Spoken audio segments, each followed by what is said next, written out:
ਦੇਹਾਂਤ ਵਾਪਰਿਆ ਹੈਗਾ ਭਾਈ ਹਰਦੀਪ ਸਿੰਘ ਨਿੱਜਰ ਹੋਰਾਂ ਦਾ ਜਿਹੜਾ ਕਤਲ ਜਿਹੜਾ ਸਾਡੇ ਗੁਰਦੁਆਰਾ ਸਾਹਿਬਾਨਾਂ ਦੀ ਹਦੂਦ ਦੇ ਅੰਦਰ ਆ ਕੇ ਕੀਤਾ ਗਿਆ, ਕਰਵਾਇਆ ਗਿਆ ਹੈਗਾ। ਇਹ ਇੱਕ ਸਾਡੇ ਲਈ ਬਹੁਤ ਵੱਡਾ, ਜਿੱਥੇ ਸਿੱਖ ਕੌਮ ਦੇ ਲਈ ਇੱਕ ਚੈਲੰਜ ਹੈਗਾ, ਸਾਡੀਆਂ ਧਾਰਮਿਕ ਸੰਸਥਾਵਾਂ ਦੇ ਲਈ ਇੱਕ ਬਹੁਤ ਵੱਡਾ ਚੈਲੰਜ ਹੈਗਾ। ਸਾਡੇ ਗੁਰਦੁਆਰਿਆਂ ਦੀ ਹਦੂਦ ਦੇ ਅੰਦਰ ਆ ਕੇ ਸਾਡੇ ਗੁਰਦੁਆਰੇ ਦੇ ਪ੍ਰਧਾਨ ਨੂੰ ਕਤਲ ਕਰ ਦੇਣਾ, ਉਹਨੂੰ ਸ਼ਹੀਦ ਕਰ ਦੇਣਾ, ਇਹ ਇੱਕ ਸਾਡੇ ਲਈ ਬਹੁਤ ਵੱਡਾ ਇੱਕ ਤਰ੍ਹਾਂ ਦੀ ਬੰਗਾਰ ਹੈਗੀ ਹੈ, ਇੱਕ ਤਰ੍ਹਾਂ ਦਾ ਚੈਲੰਜ ਹੈਗਾ। 2 ਮਹੀਨੇ ਤੋਂ ਉੱਪਰ ਸਮਾਂ ਬੀਤ ਚੁੱਕਿਆ ਹੈਗਾ, ਹਜੇ ਤੱਕ ਉਹਦੇ 'ਤੇ ਕੁਝ ਵੀ ਜਿਹੜਾ ਹੈਗਾ ਜਿਹੜਾ ਕਹਿੰਦੇ ਤਸੱਲੀ ਬਖਸ਼ ਕੋਈ ਵੀ ਉਹਦਾ ਸਾਨੂੰ ਹਜੇ ਤੱਕ ਆਨਸਰ ਨਹੀਂ ਮਿਲਿਆ ਹੈਗਾ, ਕੁਝ ਨਹੀਂ ਕੀਤਾ ਗਿਆ ਹੈਗਾ। ਸੋ ਆਪਾਂ ਸਾਰੇ ਹੀ ਬੜੇ ਚਿੰਤਤ ਹੈਗੇ ਆ ਕਿ ਇਸ ਤਰ੍ਹਾਂ ਜਿਵੇਂ ਕਿ ਪਹਿਲੋਂ ਪਾਕਿਸਤਾਨ ਦੇ ਵਿੱਚ ਭਾਈ ਪਰਮਜੀਤ ਸਿੰਘ ਦੀ ਪੰਜਵੜ ਅਤੇ ਇੰਗਲੈਂਡ ਦੇ ਵਿੱਚ ਭਾਈ ਅਵਤਾਰ ਸਿੰਘ ਦੀ ਖੰਡਾ, ਇੱਥੇ ਭਾਈ ਹਰਦੀਪ ਸਿੰਘ ਦੀ ਨਿੱਜਰ, ਇਹਨਾਂ ਦੇ ਕਤਲ ਹੋਏ ਹੈਗੇ ਆ। ਅਤੇ ਨਾਲ ਦੀ ਨਾਲ ਅਥਾਰਟੀਜ਼ ਨੇ ਜਿੱਦਾਂ ਇੱਕ ਤਰ੍ਹਾਂ ਦਾ ਐਲਾਨ ਵੀ ਕੀਤਾ, ਚੈਲੰਜ ਵੀ ਕੀਤਾ ਕਿ ਇਹ ਅਸੀਂ ਜਿਹੜੀ ਸ਼ੁਰੂਆਤ ਕੀਤੀ ਹੈਗੀ ਆ, ਇਸ ਦੀਆਂ ਲਿਸਟਾਂ ਤੱਕ ਵੀ ਭਾਰਤੀ ਮੀਡੀਆ ਦੇ ਵਿੱਚ ਨਸ਼ਰ ਕੀਤੀਆਂ ਗਈਆਂ ਵੀ ਇੰਨੇ ਬੰਦੇ ਹੈਗੇ ਸਾਡੀ ਹਿੱਟ ਲਿਸਟ ਦੇ ਉੱਤੇ ਜਿਨ੍ਹਾਂ ਦੇ ਉੱਤੇ ਇਹ ਹਮਲੇ ਕੀਤੇ ਜਾ ਸਕਦੇ ਹੈਗੇ ਆ। ਸੋ ਆਪਾਂ ਨੂੰ ਬੜੇ ਸੁਹਿਰਦਤਾ ਦੇ ਨਾਲ ਇਸ ਮਸਲੇ ਨੂੰ ਲੈਣਾ ਚਾਹੀਦਾ ਹੈਗਾ।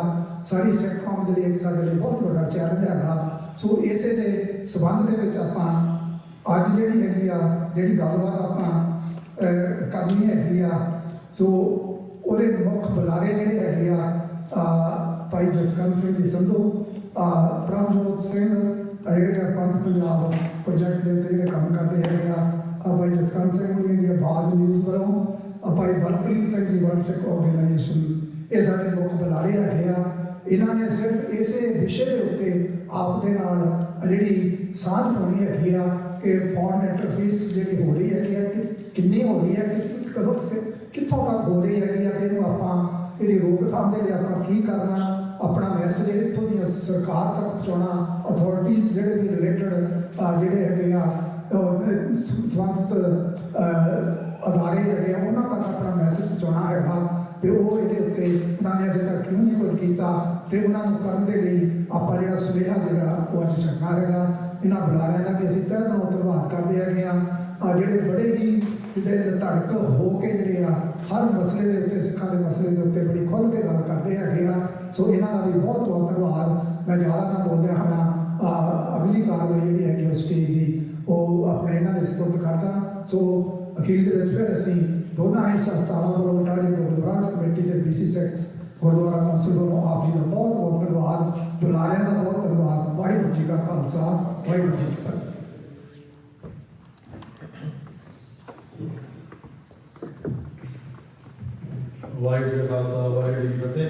The format for the program is going to be very informal and casual. It's going to be discussion based. So we'll be moderating a conversation based on questions amongst all the panelists. ਜੇ ਸੰਗਤ ਦੇ discussion ਦੌਰਾਨ ਕੋਈ ਵੀ ਸਵਾਲ ਆਉਂਦੇ ਆ, ਤੁਸੀਂ ਆਪਣੇ ਕਿਊ ਕਾਰਡ ਸਾਡੇ ਕੋਲ ਇੱਥੇ ਪਏ, ਤੁਸੀਂ ਕਿਊ ਕਾਰਡ ਉੱਤੇ ਸਵਾਲ ਦੇ ਕੇ ਤੁਸੀਂ ਆਪਣਾ ਹੱਥ ਖੜਾ ਕਰ ਸਕਦੇ ਹੋ। ਇੱਕ ਵੋਲੰਟੀਅਰ ਤੁਹਾਡੇ ਕੋਲੋਂ ਕਿਊ ਕਾਰਡ ਫੜ ਕੇ ਸਾਡੇ ਤੱਕ ਸਟੇਜ ਤੱਕ ਲੈ ਆਉਣਗੇ। It's going to be more of a back and forth dialogue on a conversation covering what's been done so far on foreign interference, what can be done, what Canada has done for other nations that they've found that were interfering in Canadian affairs, and how the community should organize. So ਇਦਾਂ ਦੇ ਆਪਾਂ ਗੱਲਾਂ ਬਾਰੇ discussion ਸ਼ੁਰੂ ਕਰਦੇ ਹਾਂ। ਵਾਹਿਗੁਰੂ ਜੀ ਕਾ ਖਾਲਸਾ, ਵਾਹਿਗੁਰੂ ਜੀ ਕੀ ਫਤਿਹ।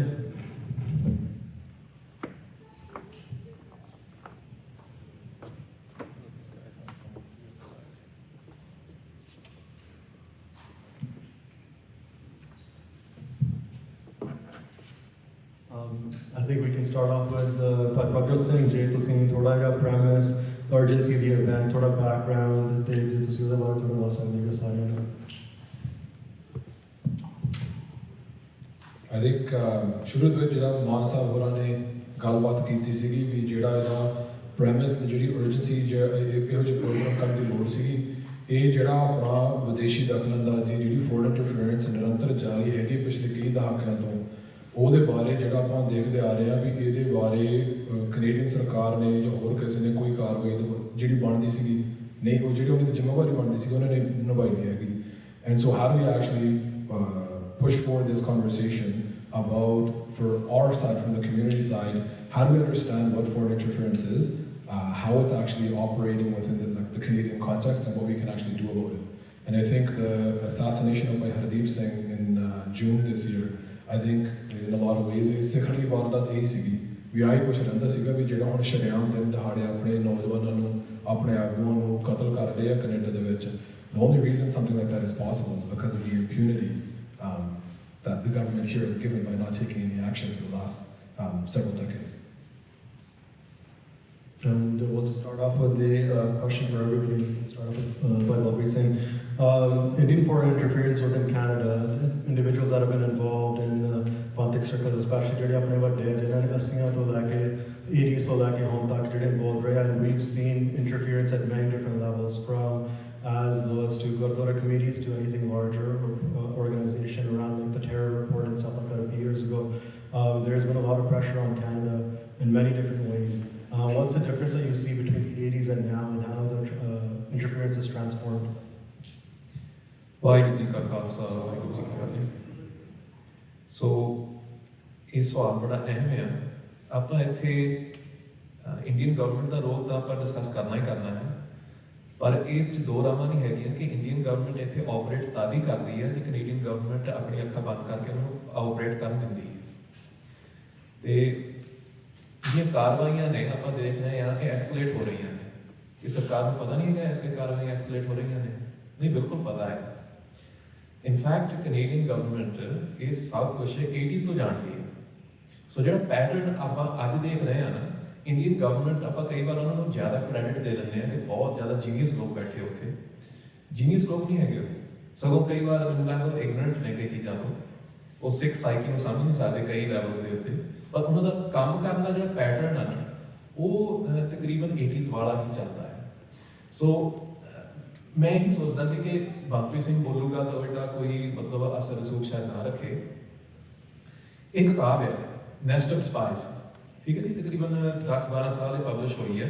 ਇਹਦਾ ਮੇਨ ਆਥਰ ਆ ਮਿਸ਼ੇਲ ਜੂਨੋ ਕੈਟਸੂਇਆ. ਇਹ ਇੱਕ ਸੀਸਸ ਦਾ ਏਸ਼ੀਆ ਪੈਸੀਫਿਕ ਬਿਊਰੋ ਚੀਫ ਸੀ. ਸੋ ਸੀਸਸ ਦਾ ਏਸ਼ੀਆ ਪੈਸੀਫਿਕ ਬਿਊਰੋ ਚੀਫ. ਤੇ ਇਹਨੇ ਕਿਤਾਬ ਲਿਖੀ. ਅੱਜ ਵੀ ਇਹ ਮਤਲਬ CTV ਦੇ ਉੱਤੇ, CBC ਦੇ ਉੱਤੇ ਇਹ as a commentator on national intelligence security ਦੇ ਉੱਤੇ ਅਪੀਅਰ ਕਰਦਾ ਹੈ. ਇਹਦੀ ਕਿਤਾਬ ਜਿਹੜੀ ਆ ਇਹ ਬੜੀ ਇੰਟਰਸਟਿੰਗ ਆ ਸਾਡੇ ਵਾਸਤੇ. ਸੋ ਇਸ ਕਿਤਾਬ ਦੇ ਵਿੱਚ ਉਹਨੇ ਬੜੀ ਡਿਟੇਲ 'ਚ ਲਿਖਿਆ ਕਿ ਕਿਸ ਤਰ੍ਹਾਂ ਇੱਥੇ ਜਿਹੜੇ ਡਿਪਲੋਮੈਟ ਸੀ ਇੰਡੀਆ ਦੇ 80s ਦੇ ਵਿੱਚ, ਉਹਨਾਂ ਨੇ ਆਪਣਾ ਇੱਥੇ ਨੈਟਵਰਕ ਬਣਾਇਆ, ਗੁਰਦੁਆਰਿਆਂ ਦੇ ਵਿੱਚ ਆਪਣੀ ਇਨਫਿਲਟ੍ਰੇਸ਼ਨ ਕੀਤੀ, ਕਮਿਊਨਿਟੀ ਦੇ ਵਿੱਚ ਇਨਫਿਲਟ੍ਰੇਸ਼ਨ ਕੀਤੀ. ਤੇ ਏਅਰ ਇੰਡੀਆ ਬਾਰੇ ਵੀ ਉਹਨੇ ਕਾਫੀ ਵਿਸਥਾਰ ਸਹਿਤ ਲਿਖਿਆ ਕਿ ਉਹਦੇ ਕੀ ਸ਼ੱਕ ਨੇ ਤੇ ਉਹਦੀ ਇੰਟਰਨਲ ਜਿਹੜੀ ਕਮਿਊਨਿਟੀ ਹੈਗੀ ਇੰਟੈਲੀਜੈਂਸ ਕਮਿਊਨਿਟੀ ਉਹ ਇਸ ਬਾਰੇ ਕੀ ਕਹਿੰਦੀ ਹੈ, ਕੀ ਹੋਇਆ. ਬਟ ਇਹਦੇ ਵਿੱਚ ਉਹਨੇ ਜੋ ਲਿਖਿਆ ਮੈਂ ਥੋੜਾ ਜਿਹਾ ਐਕਸੈਪਟ ਤੁਹਾਨੂੰ ਪੜ੍ਹਾ ਕੇ ਸੁਣਾਉਂਦਾ ਥੋੜਾ ਜਿਹਾ, ਕਿਉਂਕਿ ਇਹ 12-13 ਸਾਲ ਪੁਰਾਣੀ ਕਿਤਾਬ ਆ ਪਰ ਇਹ ਰੈਲੇਵੈਂਟ ਬਹੁਤ ਆ. ਸੋ ਇਹਨੇ ਲਿਖਿਆ ਕਿ although the Canadian government never bragged about it, it did obtain enough proof from CSIS to conclude that Canadian-based Indian intelligence agents from both RAW and the IB had built a network of informers and paid agents, and also pressured members of the Sikh community into becoming informers. That made things more difficult for CSIS. Moderate Sikhs, knowing that RAW agents were living amongst them, were terrified at the mere thought of speaking to anybody from CSIS or the RCMP. So, ਥੋੜਾ ਜਿਹਾ ਮੈਂ ਪੜ੍ਹਨਾ ਸਾਰਾ ਦਿਨ ਵਿੱਚ ਪੜ੍ਹਨ ਲੱਗਾ, but ਇਹਨੇ ਸਾਥ ਦੇ ਵਿੱਚ ਲਿਖਿਆ ਕਿ ਉਹਨਾਂ ਨੂੰ ਪਤਾ ਸੀ 80s and 90s ਦੇ ਵਿੱਚ ਕਿ ਇੱਥੇ ਇੱਕ ਏਡਾ ਵਿਸ਼ਾਲ ਉਹਨਾਂ ਨੇ ਇੰਟੈਲੀਜੈਂਸ ਦਾ ਆਪਣਾ ਜਾਲ ਵਿਛਾਇਆ ਹੋਇਆ ਸੀ ਕਿ ਇਹਦੇ 'ਚ ਪੇਡ ਇਨਫੋਰਮਰਸ ਵੀ ਸੀਗੇ ਤੇ ਜਿਹੜੇ ਆਮ ਸਿੱਖ ਸੀ ਉਹ ਜਿਹਨਾਂ ਨੂੰ ਕੁਝ ਪਤਾ ਵੀ ਹੁੰਦਾ ਸੀ ਉਹ ਗੱਲ ਕਰਕੇ ਰਾਜੀ ਨਹੀਂ ਸੀਗੇ, ਉਹ ਡਰਦੇ ਸੀ ਕਿਸੇ ਨੂੰ ਦੱਸਣ ਬਾਰੇ. ਇਹਦੇ 'ਚ ਇਹ ਵੀ ਲਿਖਿਆ in October 1986, Liberal MP Robert Kaplan became concerned about a possible disinformation campaign by Indian secret services aimed at discrediting Sikhs living in Canada. He believed CISA should investigate it. I finish the last paragraph, relevant something. Even worse, there was proof that Hindu extremists deported from their country after murderous religious riots at the beginning of the 1990s and now living in Canada had become spies for India's secret services. The mother country rewarded these good little soldiers for their services with many favors, such as the right to sell products without taxes, to receive all expenses paid trips to India, to be offered facilities for commercial exchange, and even to indulge in visa trafficking. So, Hindu extremists ਜਿਹੜੇ India ਤੋਂ ਬਾਹਰ ਕੱਢੇ ਗਏ ਕਿਉਂਕਿ ਉਹਨਾਂ ਨੇ ਮਤਲਬ crimes commit ਕੀਤੀਆਂ ਸੀ, ਉਹ ਕੈਨੇਡਾ ਦੇ ਵਿੱਚ ਸੈਟਲ ਹੋ ਚੁੱਕੇ ਨੇ। ਇਹ ਹੁਣ ਪੁਰਾਣੀ ਕਿਤਾਬ ਹੈ, ਨਵੀਂ ਤਾਂ ਨਹੀਂ ਹੈਗੀ। ਤੇ ਉਹ ਸਪਾਈਸ ਬਣ ਚੁੱਕੇ ਨੇ ਇੰਡੀਆ ਸੀਕ੍ਰੇਟ ਸਰਵਿਸ ਵਾਸਤੇ। ਤੇ ਮਦਰ ਇੰਡੀਆ ਨੇ ਨੂੰ ਕੀ ਦਿੱਤਾ ਹੈ ਕਿ ਜਦੋਂ ਉਹ ਇੰਡੀਆ ਜਾਂਦੇ ਨੇ ਉਹ ਬਿਨਾਂ ਟੈਕਸ ਤੋਂ ਆਪਣੇ ਪ੍ਰੋਡਕਟ ਸੈਲ ਕਰ ਸਕਦੇ ਨੇ, ਬਿਜ਼ਨੈਸਿਸ ਆਪਣੇ ਚਲਾਉਂਦੇ ਨੇ, ਆਲ ਐਕਸਪੈਂਸਿਸ ਪੇਡ ਟ੍ਰਿਪਸ ਉਹਨਾਂ ਨੂੰ ਦਿੰਦੇ ਨੇ, ਤੇ ਉਹਨਾਂ ਨੂੰ ਵੀਜ਼ਾ ਟ੍ਰੈਫਿਕਿੰਗ ਵੀ ਅਲਾਉ ਕਰਦੇ ਨੇ। ਵੀਜ਼ਾ ਟ੍ਰੈਫਿਕਿੰਗ ਕੀ ਆਪਾਂ ਅੱਜ ਵੀ ਦੇਖਦੇ ਹਾਂ, ਕਿਸੇ ਨੂੰ ਵੀਜ਼ਾ ਨਹੀਂ ਮਿਲਦਾ, ਫਲਾਣੇ ਕੋਲ ਚਲੇ ਜਾਓ ਤੁਹਾਡਾ ਵੀਜ਼ਾ ਲਵਾ ਦੂਗਾ। ਸੋ ਇਹ ਕਿਤਾਬ ਬੜੀ ਅਹਿਮ ਹੈ ਤੇ ਇਹ ਕੋਈ ਸਿੱਖ ਨੇ ਨਹੀਂ ਲਿਖੀ, ਇੱਕ ਸੀਸਿਸ ਦੇ ਏਸ਼ੀਆ ਪੈਸੀਫਿਕ ਬਿਊਰੋ ਚੀਫ ਨੇ ਲਿਖੀ ਹੈ, ਉਹ ਵੀ 10-12 ਸਾਲ ਪਹਿਲਾਂ। ਸੋ ਜਦੋਂ ਉਹ ਪੈਟਰਨ ਸੀ ਨਾ, ਉਹ ਹੁਣ ਕੰਟੀਨਿਊ ਹੋ ਚੁੱਕਾ ਹੈ। ਨੈਰੇਟਿਵ ਸੈੱਟ ਕਰਨਾ, ਤੇ ਸਗੋਂ ਨੈਰੇਟਿਵ ਉਹ ਜ਼ਿਆਦਾ ਸੈੱਟ ਕਰਨ ਦੀ ਕੋਸ਼ਿਸ਼ ਕਰ ਰਹੇ ਨੇ ਕਿਉਂਕਿ ਡਿਸਇਨਫੋਰਮੇਸ਼ਨ ਕੈਂਪੇਨ ਉਹਨਾਂ ਦਾ, ਫੇਕ ਨਿਊਜ਼ ਕੈਂਪੇਨ ਜਿਹੜਾ ਉਹਨਾਂ ਦਾ ਬਹੁਤ ਤਕੜਾ ਹੋ ਚੁੱਕਾ ਹੈ। ਸੋ ਇੱਥੇ ਦੀ ਵੀ ਮੀਡੀਆ ਉਹਨਾਂ ਨੇ ਖਰੀਦੀ ਹੁੰਦੀ ਹੈ। ਇਸ ਬੁੱਕ 'ਚ ਲਿਖਿਆ ਕਿ ਜਦੋਂ ਕੋਈ ਇੱਥੋਂ ਦਾ ਕੌਂਸਲ ਵਾਪਸ ਜਾਂਦਾ ਸੀ ਨਾ ਇੰਡੀਆ, ਤਾਂ ਉਹਨਾਂ ਨੂੰ ਮੀਡੀਆ ਇੱਥੇ ਲੋਕਲੀ ਉਹਨਾਂ ਨੂੰ ਡਿਨਰ ਕਰਾਉਂਦੇ ਸੀ, ਸੈਲੀਬ੍ਰੇਟ ਕਰਦੇ ਸੀ। ਉਹ ਕੁਝ ਬਦਲਿਆ? ਉਹ ਅੱਜ ਵੀ ਸਾਰਾ ਮੀਡੀਆ, ਮੈਨੂੰ ਫੋਟੋ ਭੇਜੀ ਆ ਕਿਸੇ ਨੇ, ਉਹ ਅਖਬਾਰਾਂ ਛਪੀ ਹੈ ਕਿ ਸਾਰਾ ਪੰਜਾਬੀ ਮੀਡੀਆ ਜਦੋਂ ਹੁਣ ਅੱਜ ਦੀ ਕੌਂਸਲ ਜਨਰਲ ਟੋਰਾਂਟੋ ਦੀ ਵਾਪਸ ਜਾ ਰਹੀ ਹੈ, ਸਾਰਾ ਉੱਥੇ ਪਹੁੰਚ ਕੇ ਉਹਨੂੰ ਪਾਰਟੀ ਦੇ ਰਿਹਾ ਹੈ, ਫੈਸਿਲਿਟੇਟ ਕਰ ਰਿਹਾ ਹੈ ਕਿ ਤੁਸੀਂ ਬਹੁਤ ਵਧੀਆ ਕੰਮ ਕੀਤਾ, ਤੁਸੀਂ ਵਾਪਸ ਜਾ ਰਹੇ ਹੋ। ਕੁਝ ਬਦਲਿਆ ਤਾਂ ਨਹੀਂ ਹੈਗਾ। ਬਟ ਜੋ ਬਦਲਿਆ ਆ ਉਹ ਇਹ ਆ ਕਿ ਕੈਨੇਡੀਅਨ ਸਰਕਾਰ ਨੇ ਇੱਥੇ ਤੱਕ ਆਪਣੀਆਂ ਅੱਖਾਂ ਬੰਦ ਕੀਤੀਆਂ ਨੇ ਕਿ ਉਹਨਾਂ ਨੂੰ ਪਤਾ ਹੁਣ ਹੈਗਾ ਹੈ ਕਿ ਇੱਥੇ ਸਾਡੇ ਐਕਟਿਵਿਸਟ ਟਾਰਗੇਟ ਹੋ ਰਹੇ ਨੇ। 1 ਸਾਲ ਪਹਿਲਾਂ ਉਹਨਾਂ ਨੇ ਇੱਕ ਖਬਰ ਛਾਪੀ ਸੀ, ਕਿਉਂਕਿ ਜਦੋਂ ਕੋਈ ਕੰਮ ਕਰਨਾ ਚਾਹੁੰਦੇ ਨੇ ਨਾ, ਪਹਿਲਾਂ ਆਪਣੇ ਆਪ ਨੂੰ ਟੈਲੀਕਾਸਟ ਦਿਖਾ ਦਿੰਦੇ ਨੇ ਕਿ ਮੈਂ ਕੀ ਕਰਨ ਲੱਗਾ ਹੈ, ਇੱਕ ਨੈਰੇਟਿਵ ਸੈੱਟ ਕਰ ਦਿੰਦੇ ਨੇ। ਸੋ ਨੈਰੇਟਿਵ ਕੀ ਸੀ? Khalistan on the Pacific, how the gangs of Punjab were born in Canada. ਇਹਦਾ ਰਾਈਟਰ ਸੀ Praveen Swami, 2 June 2022, the Print. ਤੇ ਇਹ ਆਰਟੀਕਲ ਤੁਸੀਂ ਕੋਈ ਵੀ ਜਾ ਕੇ ਦੇਖ ਸਕਦੇ ਹੋ। ਇਹਦੇ ਵਿੱਚ ਇਹ ਅਲੈਜ ਕੀਤਾ ਗਿਆ ਕਿ BC ਦੇ ਜਿਹੜੇ ਗੈਂਗ ਨੇ ਉਹ ਖਾਲਿਸਤਾਨ ਮੂਵਮੈਂਟ ਨਾਲ ਲਿੰਕਡ ਨੇ, ਤੇ ਪੰਜਾਬ ਦੇ ਗੈਂਗਸ ਉਹਨਾਂ ਨੇ ਪੈਦਾ ਕੀਤੇ ਨੇ, ਤੇ ਜਿਹੜੇ ਇੱਥੇ ਐਕਟਿਵਿਸਟ ਨੇ ਖਾਲਿਸਤਾਨ ਦੇ ਉਹ ਡਰੱਗਸ ਦੇ ਗੈਂਗਸ ਦੇ ਵਿੱਚ ਇਨਵੋਲਵ ਨੇ, ਉਹਨਾਂ ਨੂੰ ਟਾਰਗੇਟ ਕੀਤਾ ਜਾ ਸਕਦਾ ਹੈ। ਦੇਖੋ ਉਹਨਾਂ ਨੇ ਦੱਸ ਹੀ ਦਿੱਤਾ ਕਿ ਸਾਡੀ ਸਟੋਰੀ ਕੀ ਹੋਊਗੀ। ਤੇ ਸਰਦਾਰ ਰਤਨ ਸਿੰਘ ਮਾਲਿਕ ਪਿਛਲੇ ਸਾਲ ਉਹ ਮਤਲਬ ਗੋਲੀਆਂ ਮਾਰ ਕੇ ਮਾਰ ਦਿੱਤੇ ਜਾਂਦੇ। ਉਸ ਤੋਂ ਫੌਰਨ ਡੇਜ਼ ਬਾਅਦ ਉਹਨਾਂ ਨੇ ਇੱਕ ਲਿਸਟ ਛਾਪਤੀ ਕਿ ਇੰਡੀਅਨ ਇੰਟੈਲੀਜੈਂਸ ਕਹਿੰਦੀ ਹੈ ਕਿ ਫਲਾਣੇ 5 ਜਿਹੜੇ ਸਿੱਖ ਨੇ ਇਹਨਾਂ ਨੇ ਕੰਮ ਕੀਤਾ ਹੈ ਤੇ ਹੁਣ ਇਹਨਾਂ ਦੀ ਜਾਨ ਨੂੰ ਖਤਰਾ ਹੈ। ਲਿਸਟ ਦੇ ਉੱਤੇ ਟੌਪ ਕੌਣ ਸੀ? ਹਰਦੀਪ ਸਿੰਘ ਨੇਚਰ। ਇੰਟੈਲੀਜੈਂਸ ਨੂੰ ਦੱਸਿਆ ਵੀ ਗਿਆ, ਮੈਂ ਆਪ ਖੁਦ ਦੱਸਿਆ ਕਿ ਇਹ ਸਿੱਖਾਂ ਦੀ ਜਾਨ ਨੂੰ ਖਤਰਾ ਹੈ। ਉਹਨਾਂ ਨੇ ਕਿਹਾ ਅਸੀਂ ਸਮਝਦੇ ਹਾਂ, ਤੁਹਾਨੂੰ ਪੱਕਾ ਪਤਾ ਹੈ, ਪੱਕੀ ਜਾਣਕਾਰੀ ਹੈ। ਉਦੋਂ ਤੱਕ ਉਹਨਾਂ ਨੂੰ ਗੈਂਗਸ ਤੋਂ ਵੀ ਇਨਪੁਟ ਆ ਗਈ ਕਿ ਇਹਨਾਂ ਦੇ ਨਾਂ ਦੇ ਉੱਤੇ ਹਿੱਟਸ ਮਤਲਬ ਵੇਚੇ ਜਾ ਰਹੇ ਨੇ, ਕੰਟਰੈਕਟ ਇਹਨਾਂ ਦੇ ਵੇਚੇ ਜਾ ਰਹੇ ਨੇ। ਕੁਛ ਵੀ ਹੋਇਆ, ਅੱਖਾਂ ਬੰਦ ਨੇ। ਸੋ ਬੇਸਿਕਲੀ ਹੁਣ ਨੈਸ਼ਨਲ ਇੰਟੈਲੀਜੈਂਸ ਐਡਵਾਈਜ਼ਰ ਨੇ ਥੋੜੇ ਹਫ਼ਤੇ ਪਹਿਲਾਂ ਮੰਨਿਆ ਕਿ ਸਭ ਤੋਂ ਜ਼ਿਆਦਾ ਇੰਟਰਫੀਅਰੈਂਸ ਜੇ ਕੈਨੇਡਾ 'ਚ ਹੋ ਰਹੀ ਹੈ ਤਾਂ ਇੰਡੀਆ ਤੋਂ ਹੋ ਰਹੀ ਹੈ। Prime minister of Canada parliament 'ਚ ਖੜਾ ਹੋ ਕੇ ਇਹ ਮੰਨਿਆ ਕਿ ਸੋ ਕਾਲਡ ਇੰਡੋ ਕੈਨੇਡੀਅਨ ਨੂੰ ਟਾਰਗੇਟ ਕੀਤਾ ਜਾ ਰਿਹਾ ਹੈ ਇੰਡੀਅਨ ਇੰਟਰਫੀਅਰੈਂਸ ਵੱਲੋਂ। ਇੰਡੋ ਕੈਨੇਡੀਅਨ ਕਿਹੜੇ ਨੇ? ਆਪਾਂ ਹੀ ਹਾਂ। ਅਸੀਂ ਤਾਂ ਇੰਡੋ ਕੈਨੇਡੀਅਨ ਹੈ ਨਹੀਂ, ਵੈਸੇ ਸਿੱਖ ਹਾਂ, ਪਰ ਕਿਉਂਕਿ ਸਿੱਖ ਪ੍ਰੋਬਲਮ ਆ, ਇਹਨੂੰ ਨਜ਼ਰਅੰਦਾਜ਼ ਕੀਤਾ ਜਾ ਸਕਦਾ ਹੈ। ਅਸੀਂ ਐਕਸਪੈਂਡੇਬਲ ਹਾਂ। ਇਹ ਸਿੱਖ ਮਾਰਨ, ਧਮਕਾਉਣ, ਡਰਾਉਣ, ਸਾਨੂੰ ਕੈਨੇਡਾ ਦੀ ਸਰਕਾਰ ਨੂੰ ਕੋਈ ਬੜਾ ਲੈਣ ਦੇਣ ਨਹੀਂ ਹੈਗਾ ਇਸ ਚੀਜ਼ ਨਾਲ, ਕਿਉਂਕਿ ਇਕਨੋਮਿਕ ਟਾਈਜ਼ ਉਹਨਾਂ ਨੇ ਬਿਲਡ ਕਰਨੀਆਂ ਨੇ। ਸੋ ਇਸ ਬਾਰੇ ਆਪਾਂ ਹੋਰ ਡਿਸਕਸ਼ਨ ਕਰਾਂਗੇ। ਮੈਂ ਬਹੁਤ ਬੋਲ ਚੁੱਕਾ, ਬਟ ਇੱਥੋਂ ਮੈਂ ਥੋੜਾ ਜਿਹਾ ਸਟੇਜ ਸੈੱਟ ਕਰਨਾ ਸੀ। ਇਹ ਸਾਡੀ ਪ੍ਰੋਬਲਮ। ਆਈ ਥਿੰਕ ਜੇ ਮੈਂ ਐਡ ਕਰ ਸਕਦਾ ਇਹਦੇ ਵਿੱਚ ਇੱਕ ਹੁੰਦਾ ਵੀ ਜੇ ਆਪਾਂ ਐਵੋਲੂਸ਼ਨ ਦੀ ਗੱਲ ਕਰਨੀ, ਜਿਵੇਂ ਭਾਈ ਬਲਪ੍ਰੀਤ ਸਿੰਘ ਹੋਰਾਂ ਨੇ ਦੱਸਿਆ ਵੀ ਜਿਹੜਾ ਉਹਨਾਂ ਦੇ ਤੌਰ ਤਰੀਕੇ ਹੈਗੇ ਲਗਭਗ ਉਹੀ ਹੈਗੇ ਜਿਹੜੇ 80ਵੇਂ ਦੇ ਵਿੱਚ ਜਾਂ 80ਵੇਂ ਤੋਂ ਚੱਲਦੇ ਆ ਰਹੇ ਆ। ਵਜਾ ਅੰਗਰੇਜ਼ੀ ਦੇ ਵਿੱਚ ਵੀ ਇੱਕ ਕਹਾਵਤ ਹੈਗੀ, it's important not to lose the forest for the trees. ਵੀ ਜਿਹੜਾ ਇਹਦੇ ਤੌਰ ਤਰੀਕੇ ਹੈਗੇ ਜਾਂ ਇੱਕ ਦੀ ਵਾਰਦਾਤ ਹੁੰਦੀ ਹੈ, ਕਈ ਵਾਰੀ ਜਿਹੜਾ ਆਪਣਾ ਧਿਆਨ ਹੈਗਾ ਬਿਲਕੁਲ ਆਪਾਂ ਇੱਕ ਘਟਨਾ ਦੇ ਵਿੱਚ ਆਪਾਂ ਉਲਝ ਜਾਂਦੇ ਹਾਂ। ਵੀ ਟੇਕ ਅ ਸਟੈਪ ਬੈਕ, ਇਹ ਗੱਲ ਨੂੰ ਵੀ ਸਾਨੂੰ ਸਮਝਣ ਦੀ ਲੋੜ ਹੈਗੀ ਆ ਵੀ ਜਿਹੜੀ ਫੋਰਨ ਇੰਟਰਫੇਰੈਂਸ ਹੋ ਰਹੀ ਆ ਕਿਸ ਮਕਸਦ ਨਾਲ, ਕਿਸ ਨਿਸ਼ਾਨੇ ਨਾਲ, ਕਿਹੜੇ ਸੰਦਰਭ ਦੇ ਵਿੱਚ ਹੋ ਰਹੀ ਹੈ। Because it's not just that there's a couple of these incidents that are happening and that they're isolated. It's a part of a broader process and a broader context that's important for us to put front and center. ਜਦੋਂ ਆਪਾਂ foreign interference ਦੀ ਗੱਲ ਕਰਦੇ ਹਾਂ, ਜਦੋਂ ਭਾਈ ਹਰਦੀਪ ਸਿੰਘ ਹੋਰਾਂ ਦੀ ਗੱਲ ਕਰਦੇ ਹਾਂ, ਆਪਾਂ ਇੱਕ ਪੀੜਤ ਧਿਰ ਨਹੀਂ ਹੈਗੇ। We're not just victims and we're not just objects where things are happening to us. ਆਪਾਂ ਇੱਕ ਸੰਘਰਸ਼ ਦੇ ਵਿੱਚ ਏਜੰਟ ਹੈਗੇ ਆ। ਆਪਾਂ ਸਾਡਾ ਸੰਘਰਸ਼ ਜਾਰੀ ਆ ਤੇ ਉਸ ਚੱਲ ਰਹੇ ਸੰਘਰਸ਼ ਦੇ ਆਪਾਂ ਇੱਕ ਪਾਤਰ ਹੈਗੇ ਆ, ਇੱਕ ਧਿਰ ਹੈਗੇ ਆ ਤੇ ਸਾਨੂੰ ਉਸ ਧਿਰ ਵਜੋਂ ਵੀ ਜਿਹੜੀ ਸਾਡੀ ਹੋਂਦ ਨੂੰ ਬਰਕਰਾਰ ਰੱਖਣ ਦੀ ਲੋੜ ਹੈਗੀ ਤੇ ਉਸ ਦਾਇਰੇ ਦੇ ਵਿੱਚ, ਉਸ ਸੰਦਰਭ ਦੇ ਵਿੱਚ ਸਾਨੂੰ ਆਪਣੀ ਜਿਹੜੀ ਅਗਲੀ ਕਾਰਵਾਈ ਬਾਰੇ ਸਾਨੂੰ ਵਿਚਾਰ ਕਰਨ ਦੀ ਲੋੜ ਹੈਗੀ ਆ। ਜਿਹੜੀ ਫੋਰਨ ਇੰਟਰਫੇਰੈਂਸ ਹੁੰਦੀ ਆ ਉਹਨਾਂ ਦਾ ਮਕਸਦ ਸਿਰਫ ਇਹ ਨਹੀਂ, ਜੇ ਕਈ ਵਾਰੀ ਆਪਾਂ ਇਹ ਸੋਚ ਲੈਂਦੇ ਵੀ ਉਹਨਾਂ ਨੇ ਸਿਰਫ ਸਾਨੂੰ ਬਦਨਾਮ ਕਰਨਾ, they're trying to demonize us or make us look bad, ਤੇ ਆਪਾਂ ਜਿਹੜੀ ਉਹ ਰਿਐਕਸ਼ਨ ਜਾਂ ਫੀਲਿੰਗ ਵੀ ਲੈ ਲੈਂਦੇ ਆ, ਇੱਥੋਂ ਤੱਕ ਸੀਮਿਤ ਕਰ ਲੈਂਦੇ ਆ that this is going to be awkward to have this conversation at work tomorrow, ਤੇ ਆਪਾਂ ਉੱਥੇ ਤੱਕ ਆਪਾਂ ਗੱਲ ਸਮੇਟ ਲੈਂਦੇ ਆ। ਜਿਹੜਾ ਉਹਨਾਂ ਦਾ ਨਿਸ਼ਾਨਾ ਆ ਵੀ ਇੰਡੀਅਨ ਸਰਕਾਰ ਨੂੰ, ਉਹਨਾਂ ਦੀ ਇੰਟੈਲੀਜੈਂਸ ਏਜੰਸੀ ਨੂੰ, ਉਹਨਾਂ ਨੂੰ ਕੋਈ ਦਿੱਕਤ ਨਹੀਂ, ਕੋਈ ਔਖ ਨਹੀਂ ਮਹਿਸੂਸ ਹੁੰਦੀ ਜੇ ਸਿੱਖ ਇੱਥੇ ਆ ਕੇ ਡਾਲਰ ਪਾਉਂਡ ਕਮਾਉਣ। ਉਹਨਾਂ ਦਾ ਜਿਹੜਾ ਮਸਲਾ ਹੈਗਾ ਜਾਂ ਜਿਹੜੀ ਉਹਨਾਂ ਦੀ ਮੁਸੀਬਤ ਆ ਉਹ ਇਸੇ ਗੱਲ ਦੀ ਆ ਵੀ ਜਿਹੜਾ ਆਪਣਾ ਸਾਂਝ, ਜਿਹੜੀ ਆਪਣਾ ਰਿਸ਼ਤਾ ਪੰਜਾਬ ਦੇ ਨਾਲ ਹੈ, ਜਿਹੜੇ ਉੱਥੇ ਵੀ ਲਾਮਬੰਦੀ ਕੋਈ ਵੀ ਵਾਰ ਉੱਥੇ ਪੰਜਾਬ ਦੇ ਵਿੱਚ ਹੁੰਦਾ, ਆਪਾਂ ਇੱਥੇ ਰਹਿ ਕੇ ਵੀ ਆਪਾਂ ਉਹਦਾ ਸਹਿਯੋਗ ਦਿੰਦੇ ਹਾਂ, ਉਹਦੇ ਵਿੱਚ ਸਰਗਰਮ ਹੁੰਦੇ ਹਾਂ। ਜਿਹੜੀ ਕੋਈ ਵੀ ਡਾਇਸਪੋਰਾ ਹੁੰਦੀ ਹੈ, ਡਾਇਸਪੋਰਾ ਦਾ ਮਤਲਬ ਇਹ ਵੀ ਜੇ ਆਪਾਂ ਆਪਦਾ ਦੇਸ਼ ਛੱਡ ਕੇ ਇੱਥੇ ਵਸਣ ਵਾਸਤੇ ਜਾਂ ਰਹਿਣ ਵਾਸਤੇ ਆਪਾਂ ਆਏ ਹਾਂ, ਸਾਡਾ ਨਾਤਾ ਪੰਜਾਬ ਦੇ ਨਾਲ ਟੁੱਟਾ ਨਹੀਂ।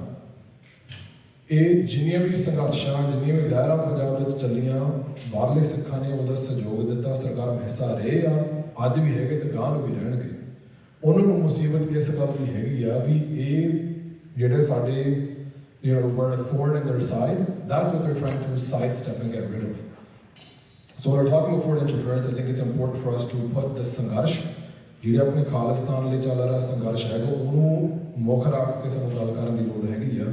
This is a reaction. Indian foreign interference is happening for a reason, and that's kind of one thing that we have to keep front and center in these conversations. Just quickly, there's a lot of young men standing in the back. Don't hesitate, there's a lot of seats on the left of us right here. Don't worry, this is an informal conversation amongst family. I think it's important just quickly to anchor this conversation again on how is foreign interference defined in Canada. And so the official definition from the Government of Canada is that foreign interference is deliberate and covert activity undertaken by a foreign state to advance its interest, often to the detriment of Canada's. And so, the definition is very wide, but it's also very specific. That it has a detriment to Canada of some sort. It's something that they look at very, very keenly. The government does at least. I think we all kind of understand the issues at hand. I think we all know how in your face the foreign interference has become. And currently, politically at least, Canada is examining ways in which to tackle foreign interference and ways in which to examine it. And a lot of that conversation gets anchored on China. But what we've seen over, especially the last few months, is a more conversation around India's role in foreign interference in Canada and the detriment to Canadians. I think, again, it's important for us to understand that when a government looks at this issue, that it's important for us to advocate from the position as we are Sikhs in Canada, like we are Canadian citizens. And this foreign interference is to the detriment of Canadians living in Canada as residents or as citizens. And it's important to anchor what we talk about here today, not anchor at least, but to keep that in mind, that not only is this an issue of Sikhs being targeted, it's an issue of Canadians being targeted. And I know there's a deeper conversation around that, but as far as the government's concerned, that is how they're examining it. Foreign interference can take a lot of different shapes and forms, and I think what happened to Shaheed Bhai Hardeep Singh is a very in-your-face, unprecedented assassination of a Canadian on Canadian soil at the behest of a foreign state. And intelligence knows it. Intelligence is aware of it. They know the angles of it. They just don't have enough to say it out loud. And at the same time, we've seen it with our agencies and government, that they will always stop short of embarrassing a foreign country. As long as it's not an enemy of the West in the way Russia and China are seen. When it comes to India, they will always hold back. And we've seen that over and over again. And there's larger geopolitical reasons and economic reasons why the Canadian government behaves that way. But it's important that we continue these conversations to wake them up. Because Canadians will continue to be targeted here. And that happens to also be Sikh. We've had statements from Judy Thomas, who is the advisor to Justin Trudeau and the Canadian government on national security. And just a month or two ago, she said that India is a top actor for foreign interference in Canada, which is surprising for a lot of commentators who are focused on China. So how does Indian interference look? There's obviously the more glaring examples, again, that we've already talked about, but there's a lot of simple ways that it happens every day that people don't see. Just in this building in City Hall, Brampton City Hall, where we are today, I worked at the mayor's office. I worked in the mayor's office for a year or two, and there was 2 examples of foreign interference that happened in the office that I saw with my own eyes. One was during June, the mayor at the time put a statement out about June 1984. And it wasn't something outside of the ordinary, very common to a lot of June 1984 statements that you see that politicians put out. As a municipal leader, she didn't have the burden of parties or international politics on her, so her statement was a little louder than what a lot of politicians may have put out at the time, but again, not necessarily controversial.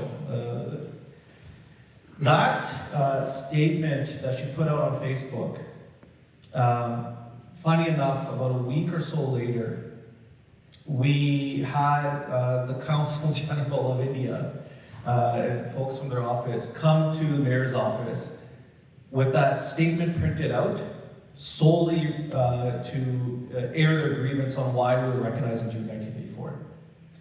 That happened in our office. It wasn't a big media story. It happened in this building.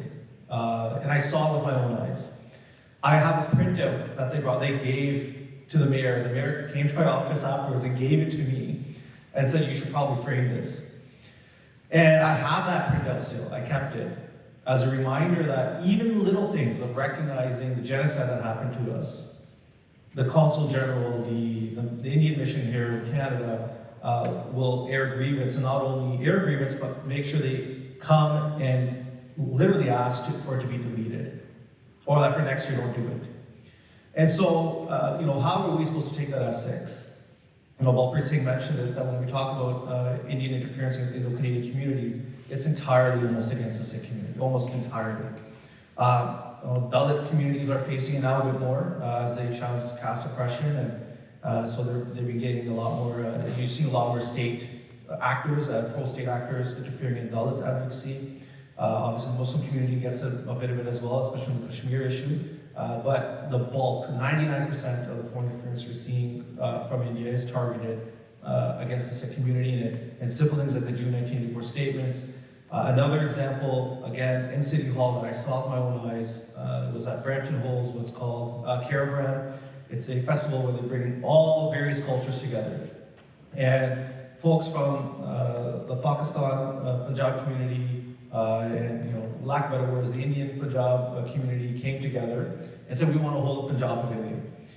And again, nothing political about this at all. It's just Punjab culture, irrespective of countries as we know today.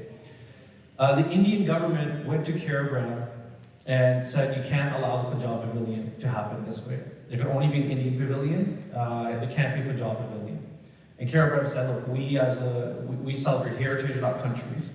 And so you have like a Scottish pavilion, even though the UK is a thing, right? You have a Quebec pavilion, even though they're part of Canada. Like, we allow the celebration of heritage. But that's just another example of how India would interfere to that level, to cultural celebration, Punjabi cultural celebration. Again, because they see it as a manifestation of Sikhs pronouncing their sovereignty and independence as a unique people. And so those are 2 examples that happen within this building that you're sitting in right now, that are small. And so it's persuasive, it's in every aspect of community, and it really, again, is targeting the Sikh community. I think that's a very, especially the Punjab, the pavilion, it's a really interesting point, because a lot of times, a lot of individuals, when you're talking about interference and stuff like that, what Paji was saying, their answer usually is, well, I'm not involved in Panth activities. मैं तो उधर कुछ करता नहीं हैगा मैनू की फर्क पैंदा है but the thing with the Indian state is they don't as long as they see that you're a Sikh doesn't matter what you're involved with you are a problem for them because they don't know when you are going to become a problem.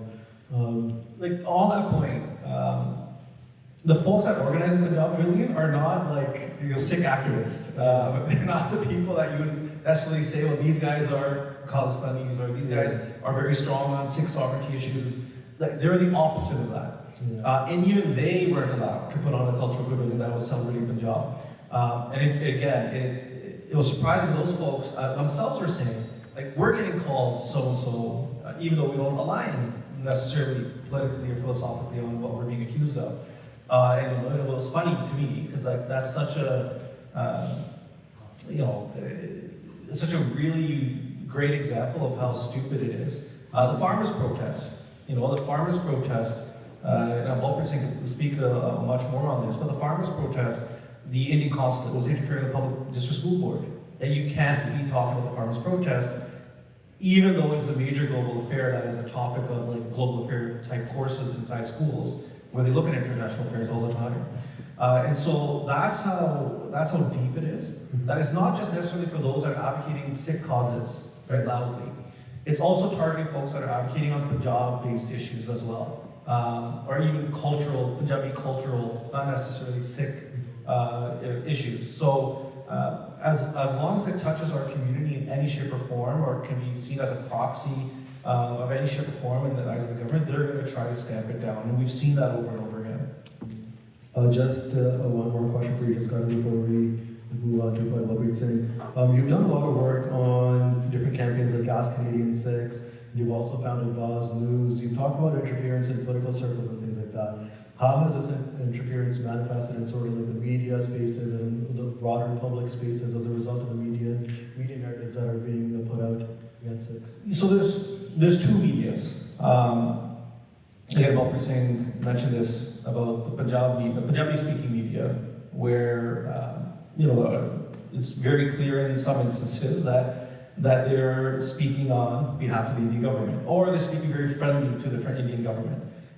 And so that's one aspect of it, where it's, intelligence agencies themselves have seen it, that diasporic, quote-unquote ethnic media are used as an outlet to essentially spread Indian propaganda.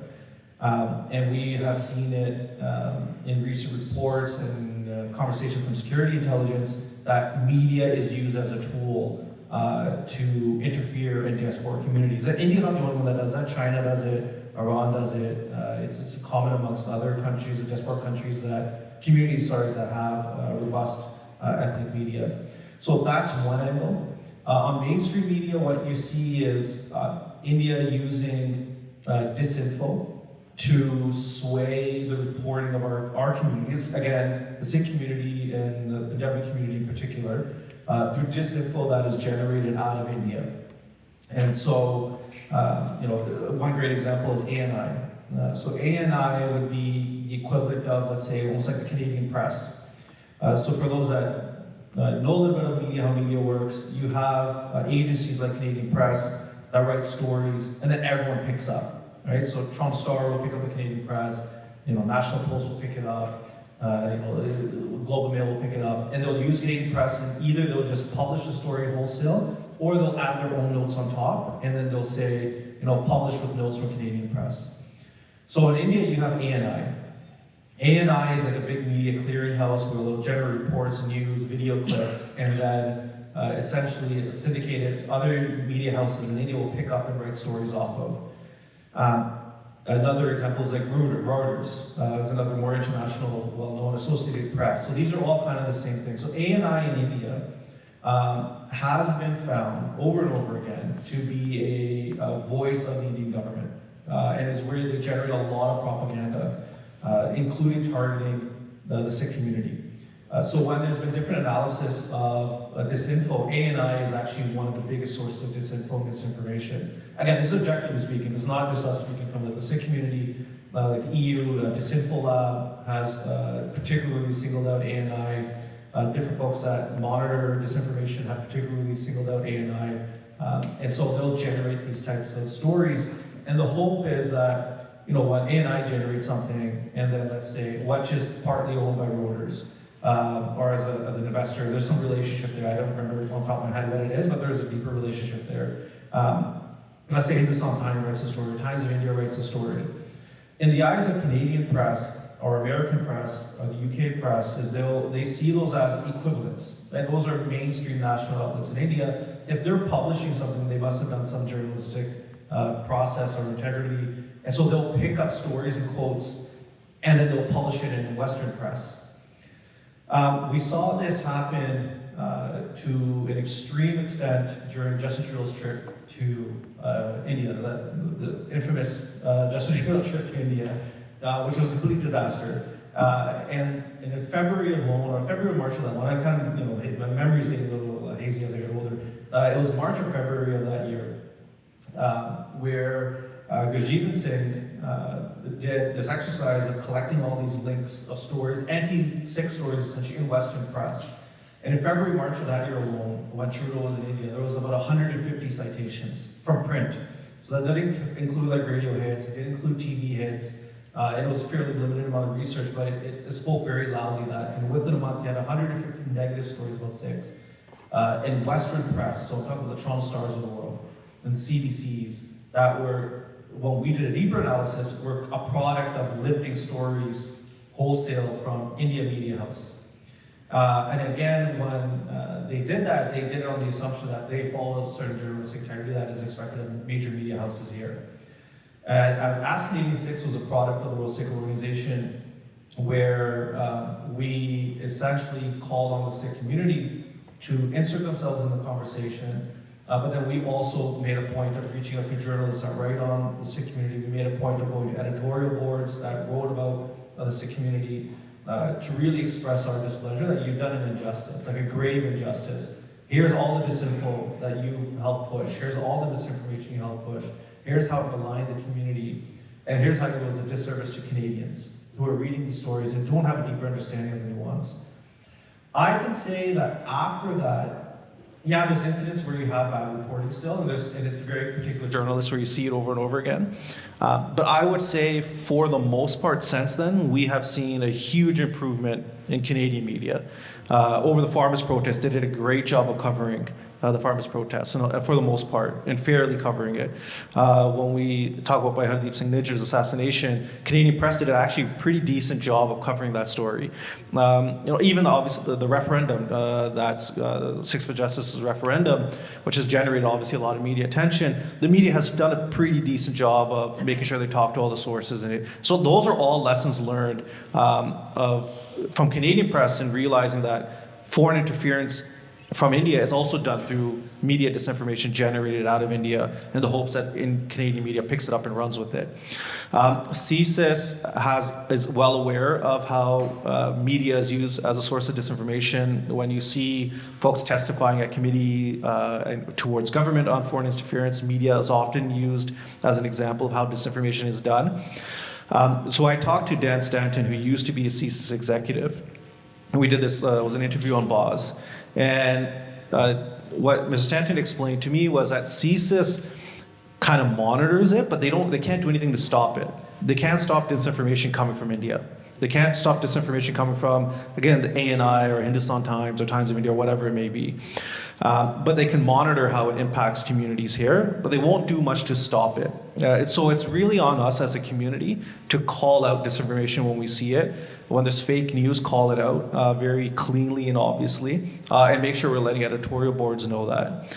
And again, Baaz, as just an example, one of its purposes or origins was to kind of call out that misinformation, disinformation, but do so in a journalistic way, not necessarily kind of an advocacy way. And one of the net benefits of that exercise has been other media houses now follow Baaz, right? Like, so reporters from CBC or the Toronto Star, whatever, they all follow it.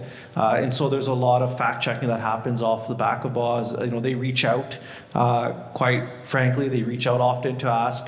And so this, again, it's important for us to own our own narrative, that we can't succumb to like a victim mentality of sorts, right? Like, hey, government, save us. There's a role for government, I'm not dismissing that, but we can't lean into a victim mentality. We have to start sharing our own narrative. We have to push our own story. We have to call things out when we see it, and we have to be fearless about it. Again, Baaz is banned in India for the second time. So we've been banned once, we got unbanned, and then we got banned again. There's folks that used to or would write for us from Baaz from India that don't because of a fear. There's obviously a cost to being as loud and vocal, but if we don't, then all you're going to see is Justin Trudeau's trip that February, 150, 200 articles that attack the Sikh community. So unless we put our necks out and actually challenge it, don't expect foreign interference to just disappear. Like, as a community, we have to challenge it as well, and that's really important, especially from a media perspective. So I think just on that note, ਜਦੋਂ ਆਪਾਂ media ਅਦਾਰਿਆਂ ਦੀ ਗੱਲ ਕਰਦੇ ਹਾਂ, ਜਿਹੜੀ ਗਲਤ ਸੂਚਨਾਵਾਂ, ਜਿਹੜੀਆਂ ਅਫਵਾਹਾਂ, ਜੋ ਸਿੱਖਾਂ ਨੂੰ ਬਦਨਾਮ ਕਰਨ ਵਾਲੀਆਂ ਖਬਰਾਂ ਹੈਗੀਆਂ, ਜਦੋਂ ਉਹਨਾਂ ਦੀ ਗੱਲ ਕਰਦੇ ਹਾਂ, ਆਪਾਂ ਇਹ ਸੌਖੇ ਤਰੀਕੇ ਨਾਲ ਆਪਾਂ ਪਛਾਣ ਲੈਂਦੇ ਹਾਂ ਵੀ ਹਾਂ ਵੀ ਇਹ ਕਰ ਰਹੇ ਆ, ਤਾਂ we know that this disinformation is being disseminated. But connecting it to, I think, the concrete real-world impacts, I think is super important for us to connect these dots and understand that this isn't just something simple and benign or innocent of they're making us look bad, they're spreading disinformation. ਜਿਵੇਂ ਭਾਈ ਬਲਪ੍ਰੀਤ ਸਿੰਘ ਹੋਰਾਂ ਨੇ ਗੱਲ ਕੀਤੀ ਸੀਗੀ, ਜਦੋਂ ਭਾਈ ਹਰਦੀਪ ਸਿੰਘ ਦਾ ਉਹਨਾਂ ਦੀ ਸ਼ਹਾਦਤ ਹੁੰਦੀ, ਜਿਹੜਾ ਉਹਨਾਂ ਨੂੰ ਨਿਸ਼ਾਨੇ ਤੇ ਲਿਆ ਕੇ ਕਤਲ ਕੀਤਾ ਗਿਆ, ਉਹ ਇੱਕ ਬਿਲਕੁਲ ਵਿਉਂਤਬੱਧ ਤਰੀਕੇ ਨਾਲ ਕੀਤਾ ਗਿਆ, ਜਿਹੜਾ ਜੂਨ 2022 ਤੋਂ ਹੀ ਸ਼ੁਰੂ ਕਰਤਾ ਸੀਗਾ, 1 ਸਾਲ ਪਹਿਲਾਂ। ਵੀ ਜਿਹੜਾ ਮੀਡੀਆ ਦਾ ਕੰਮ ਹੈਗਾ ਖਾਸ ਕਰਕੇ ਇੰਡੀਆ ਵਾਸਤੇ, ਤੇ ਜਿਹੜੀ ਫੋਰਨ ਇੰਟਰਫੇਰੈਂਸ ਹੈਗੀ ਉਹਦਾ ਸਿੱਧਾ ਨਿਸ਼ਾਨਾ ਹੈਗਾ, it's to target, to criminalise, repress Sikh activists, ਤੇ ਜਿਹੜੀ ਸਿੱਖਾਂ ਦੀ ਗੱਲ ਕਰਦੇ ਆ ਉਹਨਾਂ ਤੇ ਹਿੰਸਾ ਵਰਾਉਣ ਦਾ ਰਾਹ ਪੱਧਰਾ ਕਰਨਾ। That's the role of what media is, and that's what the purpose and objective of foreign interference is. It's not just to kind of abstract notions of disinformation or abstract notions of trying to demonize and target us. ਜਦੋਂ ਆਪਾਂ Indian state ਦਾ ਉਹਨਾਂ ਦਾ pattern ਦੇਖਦੇ ਹਾਂ, ਜਾਂ ਉਹਨਾਂ ਦਾ ਜਿਹੜਾ ਉਹਨਾਂ ਦਾ ਖਾਸਾ ਹੈਗਾ, ਜੇ ਆਪਾਂ 80ਵੇਂ ਦੀ ਵੀ ਗੱਲ ਕਰਦੇ ਹਾਂ, you start from the 80s, if you do a media analysis, ਜਿਹੜੀ ਸਾਨੂੰ ਕਰਨ ਦੀ ਲੋੜ ਹੈਗੀ, ਤੇ ਕਈਆਂ ਨੇ ਕੀਤਾ ਵੀ ਹੈ, ਸ਼ੁਰੂ ਵੀ ਕੀਤਾ। There's a very clear process of how the national media in particular spun certain narratives, manufactured certain narratives, disseminated them, which were picked up by foreign correspondents. ਤੇ ਦੋ ਉਦਾਹਰਨਾਂ ਮੈਂ ਦੇ ਸਕਦਾ, ਜਿਹੜਾ BD ਪਾਂਡੇ ਪੰਜਾਬ ਦਾ ਗਵਰਨਰ ਸੀਗਾ ਉਹਨਾਂ ਦਿਨਾਂ ਦੇ ਵਿੱਚ, ਉਹਨੇ ਵੀ ਇਹਦਾ ਸਾਫ਼ ਜ਼ਿਕਰ ਕੀਤਾ ਵੀ ਮੈਨੂੰ ਲੱਗਦਾ, ਜੇ ਮੈਂ ਗਲਤ ਨਾ ਹੋਵਾਂ, ਸ਼ਾਇਦ ਕੇਰਲਾ ਦਾ ਸੀਗਾ, ਸਾਊਥ ਇੰਡੀਆ ਤੋਂ, ਤੇ ਉਹਦੀ ਪੰਜਾਬ ਦੇ ਵਿੱਚ ਨਿਯੁਕਤੀ ਹੋਣ ਤੋਂ ਪਹਿਲਾਂ ਵੀ ਉਹ ਕਹਿੰਦਾ ਵੀ ਜਿਸ ਹਿਸਾਬ ਨਾਲ ਖਬਰਾਂ ਫੈਲਾਈਆਂ ਜਾ ਰਹੀਆਂ ਸੀਗੀਆਂ ਪੰਜਾਬ ਤੋਂ ਬਾਹਰ, ਇਸ ਤਰ੍ਹਾਂ ਲੱਗਦਾ ਸੀਗਾ ਪੰਜਾਬ ਨੂੰ ਅੱਗ ਲੱਗੀ ਆ, ਜਿਹੜਾ ਹਿੰਦੂਆਂ ਸਿੱਖਾਂ ਦੇ ਨਿੱਤ ਦਿਹਾੜੇ ਉਹਨਾਂ ਦੇ ਇੱਕ ਦੂਜੇ ਦੇ ਕਤਲਗਾਰਤ ਕਰਦੇ ਆ, ਤੇ ਸਾਰਾ ਕੰਮ ਠੱਪ ਹੋਇਆ ਪਿਆ। ਜਦੋਂ ਕਹਿੰਦਾ ਵੀ ਮੈਂ ਪੰਜਾਬ ਪਹੁੰਚਿਆ ਤਾਂ ਹੈਰਾਨ ਸੀਗਾ ਵੀ ਇਹ ਤਾਂ ਬਿਲਕੁਲ ਨੋਰਮਲ ਸਾਰੇ ਆਪਣੀ ਲਾਈਫ ਜ਼ਿੰਦਗੀ ਜਿਉ ਰਹੇ ਆ, ਤੇ ਜਿਹੜੇ ਅੰਕੜੇ ਵੀ ਸੀਗੇ ਕ੍ਰਾਈਮ ਦੇ ਜਾਂ ਵਾਇਲੈਂਸ ਦੇ, ਉਹ ਬਾਕੀ ਜਿੰਨੇ ਵੀ ਇੰਡੀਆ ਦੇ ਸੂਬੇ ਹੈਗੇ ਉਹਨਾਂ ਨਾਲੋਂ ਘੱਟ ਸੀ। There is this clear pattern of manufacturing a certain narrative to develop and manufacture consent. ਵੀ ਜੇ ਕਿਸੇ ਭੀੜਾਂ ਨੂੰ ਭੜਕਾ ਕੇ ਜਾਂ ਉਕਸਾ ਕੇ ਹਿੰਸਾ ਵਰਾਉਣੀ ਹੈ ਕਿਸੇ ਕਮਿਊਨਿਟੀ ਤੇ, ਜਾਂ ਫੌਜ ਭੇਜਣੀ ਆ, ਉਹਦੇ ਵਾਸਤੇ ਰਾਹ ਪੱਧਰਾ ਕਰਨਾ ਪੈਂਦਾ, ਤੇ ਉਹ 80ਵੇਂ ਦੇ ਵਿੱਚ ਆਪਾਂ ਸਾਫ਼ ਦੇਖਿਆ ਹੈਗਾ। ਜੇ ਹੁਣ ਆਪਾਂ ਮਾਰਚ ਦੀ ਵੀ ਗੱਲ ਕਰਦੇ ਹਾਂ, ਜਿਹੜਾ ਕ੍ਰੈਕਡਾਊਨ ਪੰਜਾਬ ਦੇ ਵਿੱਚ ਵਾਪਰਿਆ ਮਾਰਚ ਦੇ ਵਿੱਚ, ਮਾਰਚ ਅਪ੍ਰੈਲ ਦੇ ਵਿੱਚ, ਜਿਹੜੇ ਵੀ ਪੰਜਾਬ ਦੇ ਨਾਲ ਜੁੜੇ ਹੈਗੇ ਆ, ਵੀ ਉਹਨਾਂ ਨੇ ਜਨਵਰੀ ਫਰਵਰੀ ਪਹਿਲਾਂ ਹੀ ਕਹਿਤਾ ਸੀਗਾ ਵੀ ਇਹ this is coming up shortly in our future, this is kind of in the works। ਕਿਉਂਕਿ ਜਿਸ ਹਿਸਾਬ ਨਾਲ ਜਿਹੋ ਜਿਹੀਆਂ ਖਬਰਾਂ ਆ ਰਹੀਆਂ ਸੀਗੀਆਂ, ਜੇ ਟ੍ਰਿਬਿਊਨ ਆਪਣੇ ਪੰਜਾਬੀ ਟ੍ਰਿਬਿਊਨ ਹੈਗਾ, ਜੇ ਪ੍ਰਿੰਟ ਕੱਢਦੇ ਆ, ਕਿਸਾਨ ਮੋਰਚੇ ਤੋਂ ਲੈ ਕੇ ਹੁਣ ਤੱਕ an increasing in intensity and kind of the fever pitch. ਫਰਵਰੀ ਦੇ ਵਿੱਚ ਸਾਫ਼ ਜਿਹੜੇ ਟ੍ਰਿਬਿਊਨ ਦੇ ਵਿੱਚ ਸੰਪਾਦਕੀ ਲਿਖੀਆਂ ਜਾਂਦੀਆਂ ਸੀਗੀਆਂ, they were very clearly calling for state violence and a crackdown on Sikh activists। ਵੀ ਜਿਹੜੀ ਨੌਜਵਾਨ ਪੀੜ੍ਹੀ ਦੇ ਵਿੱਚ ਜਿਹੜੀ ਜਾਗਰੂਕਤਾ ਆ ਰਹੀ ਆ, ਜਿਹੜਾ ਕਹਿ ਲਓ ਵੀ this outspoken kind of restlessness and eagerness in understanding that kind of grassroots mobilization is our only solution, that we need to get this back into check through violence and spreading fear again।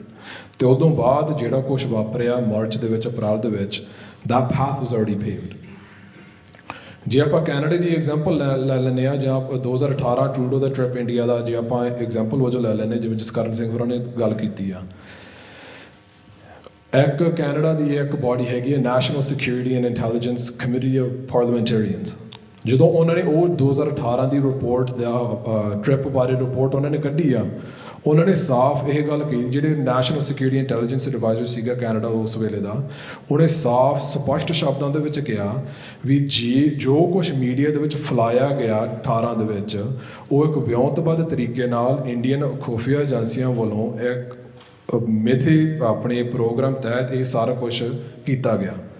It was a very clear orchestrated campaign of strategically timed media articles to embarrass the Canadian government, discredit the Canadian government, and ultimately the objective was to encourage and force Canada to criminalize Sikh activists in Canada.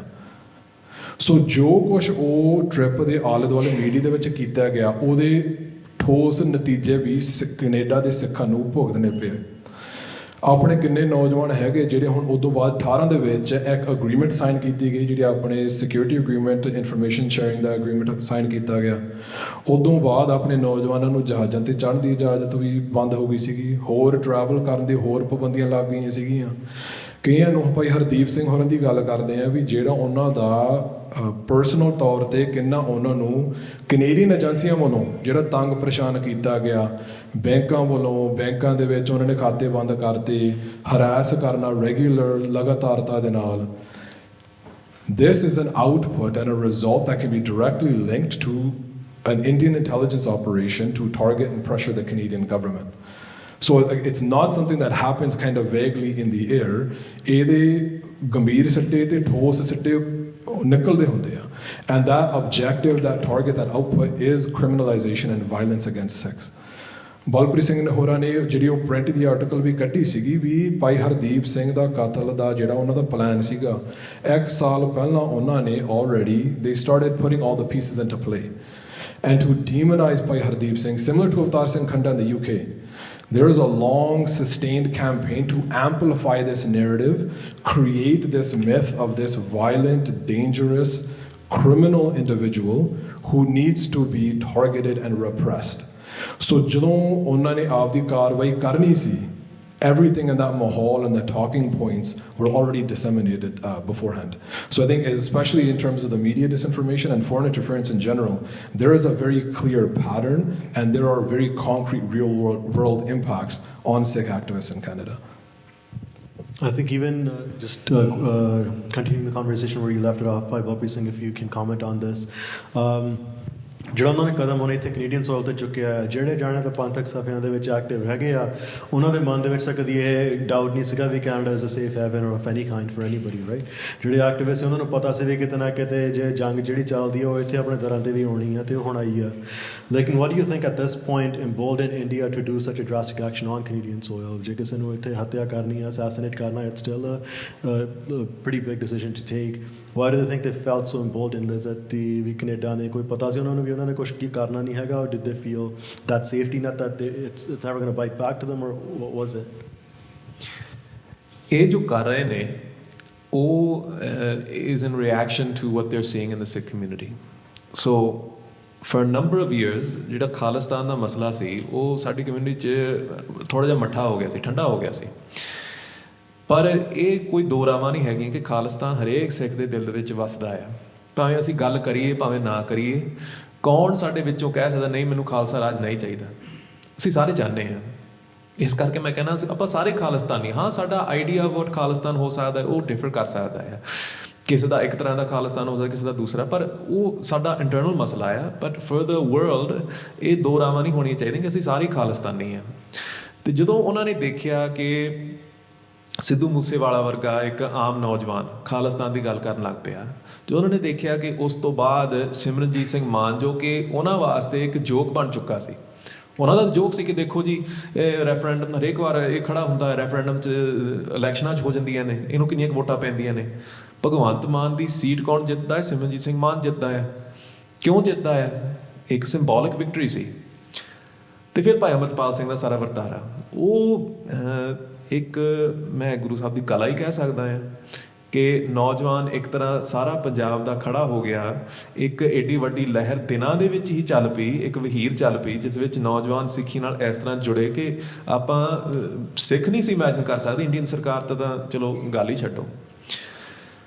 ਸੋ ਉਸ ਨੂੰ ਕਿੱਥੋਂ support ਮਿਲਦੀ ਹੈ ਸਭ ਤੋਂ ਜ਼ਿਆਦਾ? ਹੁਣ ਜੇ ਗਦਰ ਮੂਵਮੈਂਟ ਦੀ ਵੀ ਗੱਲ ਕਰ ਲਈਏ, ਪਹਿਲਾਂ ਤੋਂ ਹੀ ਇੰਡੀਆ ਦੇ ਵਿੱਚ ਕੋਈ ਰੈਵੋਲੂਸ਼ਨ ਹੋਣੀ ਹੁੰਦੀ ਹੈ ਨਾ, ਤਾਂ ਬਾਹਰ ਤੋਂ ਉਸ ਨੂੰ ਸਪੋਰਟ ਮਿਲਦੀ ਹੈ, ਕਿਉਂਕਿ ਬਾਹਰੋਂ ਆਪਾਂ ਇੱਥੇ ਗੱਲ ਕਰ ਸਕਦੇ ਹਾਂ। ਬਾਹਰ ਬੈਠੇ ਆਪਾਂ ਇੰਡੀਆ ਦੀ ਗੱਲ ਖੁੱਲ੍ਹ ਕੇ ਕਰ ਸਕਦੇ ਕਿ ਉੱਥੇ ਕੀ ਹੋ ਰਿਹਾ ਆ, ਕਿਉਂਕਿ ਇੰਡੀਆ 'ਚ ਬੈਠੇ ਆ, ਉਹਨੂੰ ਆਪ ਨਹੀਂ ਪਤਾ ਹੁੰਦਾ। ਜਿੱਥੋਂ ਸਗੋਂ ਹੁਣ ਆਪਾਂ ਪਹਿਲਾਂ ਗੱਲ ਕਰ ਰਹੇ ਸੀ ਇਸ ਇਵੈਂਟ ਤੋਂ ਪਹਿਲਾਂ ਕਿ ਜਿਹੜੇ ਨੌਜਵਾਨ ਇੱਥੇ ਆਉਂਦੇ ਨੇ ਨਾ, ਮਤਲਬ 6 ਮਹੀਨਿਆਂ ਦੇ ਵਿੱਚ ਉਹਨਾਂ ਦਾ ਜਿਹੜਾ ਨਜ਼ਰੀਆ ਹੁੰਦਾ ਕਾਫੀ ਡਰਾਮੈਟਿਕਲੀ ਬਦਲ ਜਾਂਦਾ ਆ। ਉਹਨਾਂ ਨੂੰ ਜਿਹੜੀ ਸੱਚਾਈ ਹੈਗੀ ਆ ਉਹ ਦਿਸਣ ਲੱਗ ਪੈਂਦੀ ਹੈ। ਜਿਹੜੀ ਖਾਲਿਸਤਾਨ ਦੀ ਗੱਲ ਕਦੇ ਉਹਨਾਂ ਨੇ ਸੁਣੀ ਨਹੀਂ ਸੀ ਨਾ, ਉਹਨਾਂ ਨੂੰ ਸੁਣਨ ਨੂੰ ਮਿਲਦੀ ਹੈ। ਸੋ ਖਾਲਿਸਤਾਨ ਦਾ ਸਪੋਰਟ ਬੇਸ, ਇੱਕ ਇੰਜਨ ਆਪਾਂ ਕਹਿ ਸਕਦੇ ਹਾਂ, ਬਾਹਰ ਆ।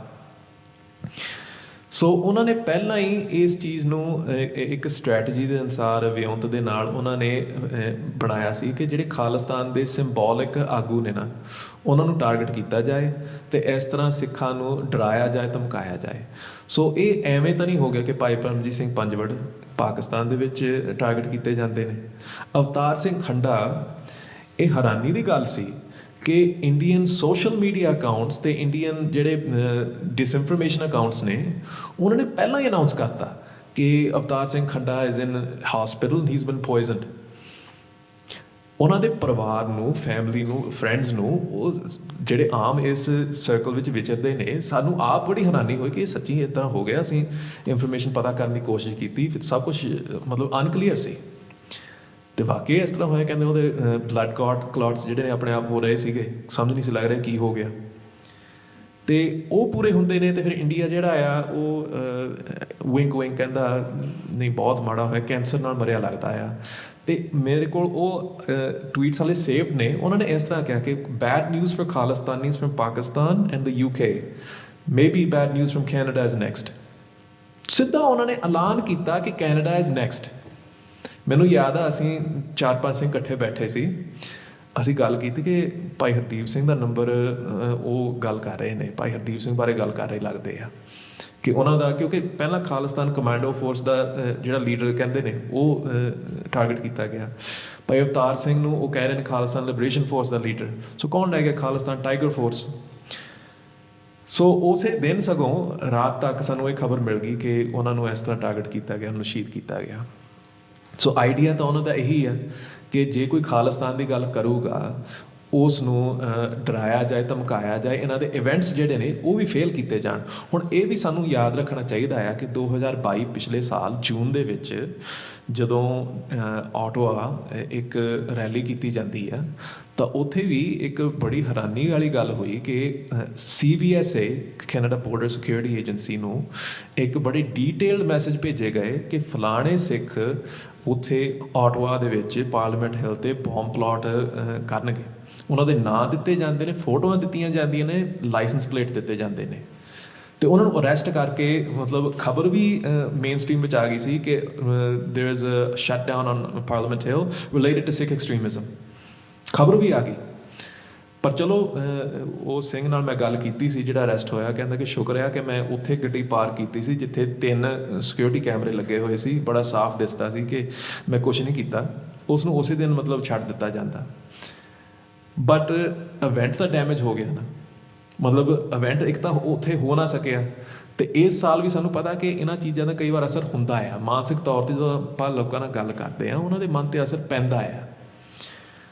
ਬਟ ਇੱਥੇ ਜਦੋਂ ਸ਼ੁਰੂ 'ਚ ਕਿਹਾ ਸੀ ਨਾ ਕਿ ਉਹਨਾਂ ਨੇ ਸਿੱਖ ਸਾਈਕੀ ਨੂੰ ਸਮਝਿਆ ਨਹੀਂ ਹੈਗਾ, ਮੈਨੂੰ ਤਾਂ ਇਸ ਤਰ੍ਹਾਂ ਲੱਗਦਾ ਆ ਕਿ ਇਹਦਾ ਆਪੋਜ਼ਿਟ ਇਫੈਕਟ ਹੋਊਗਾ।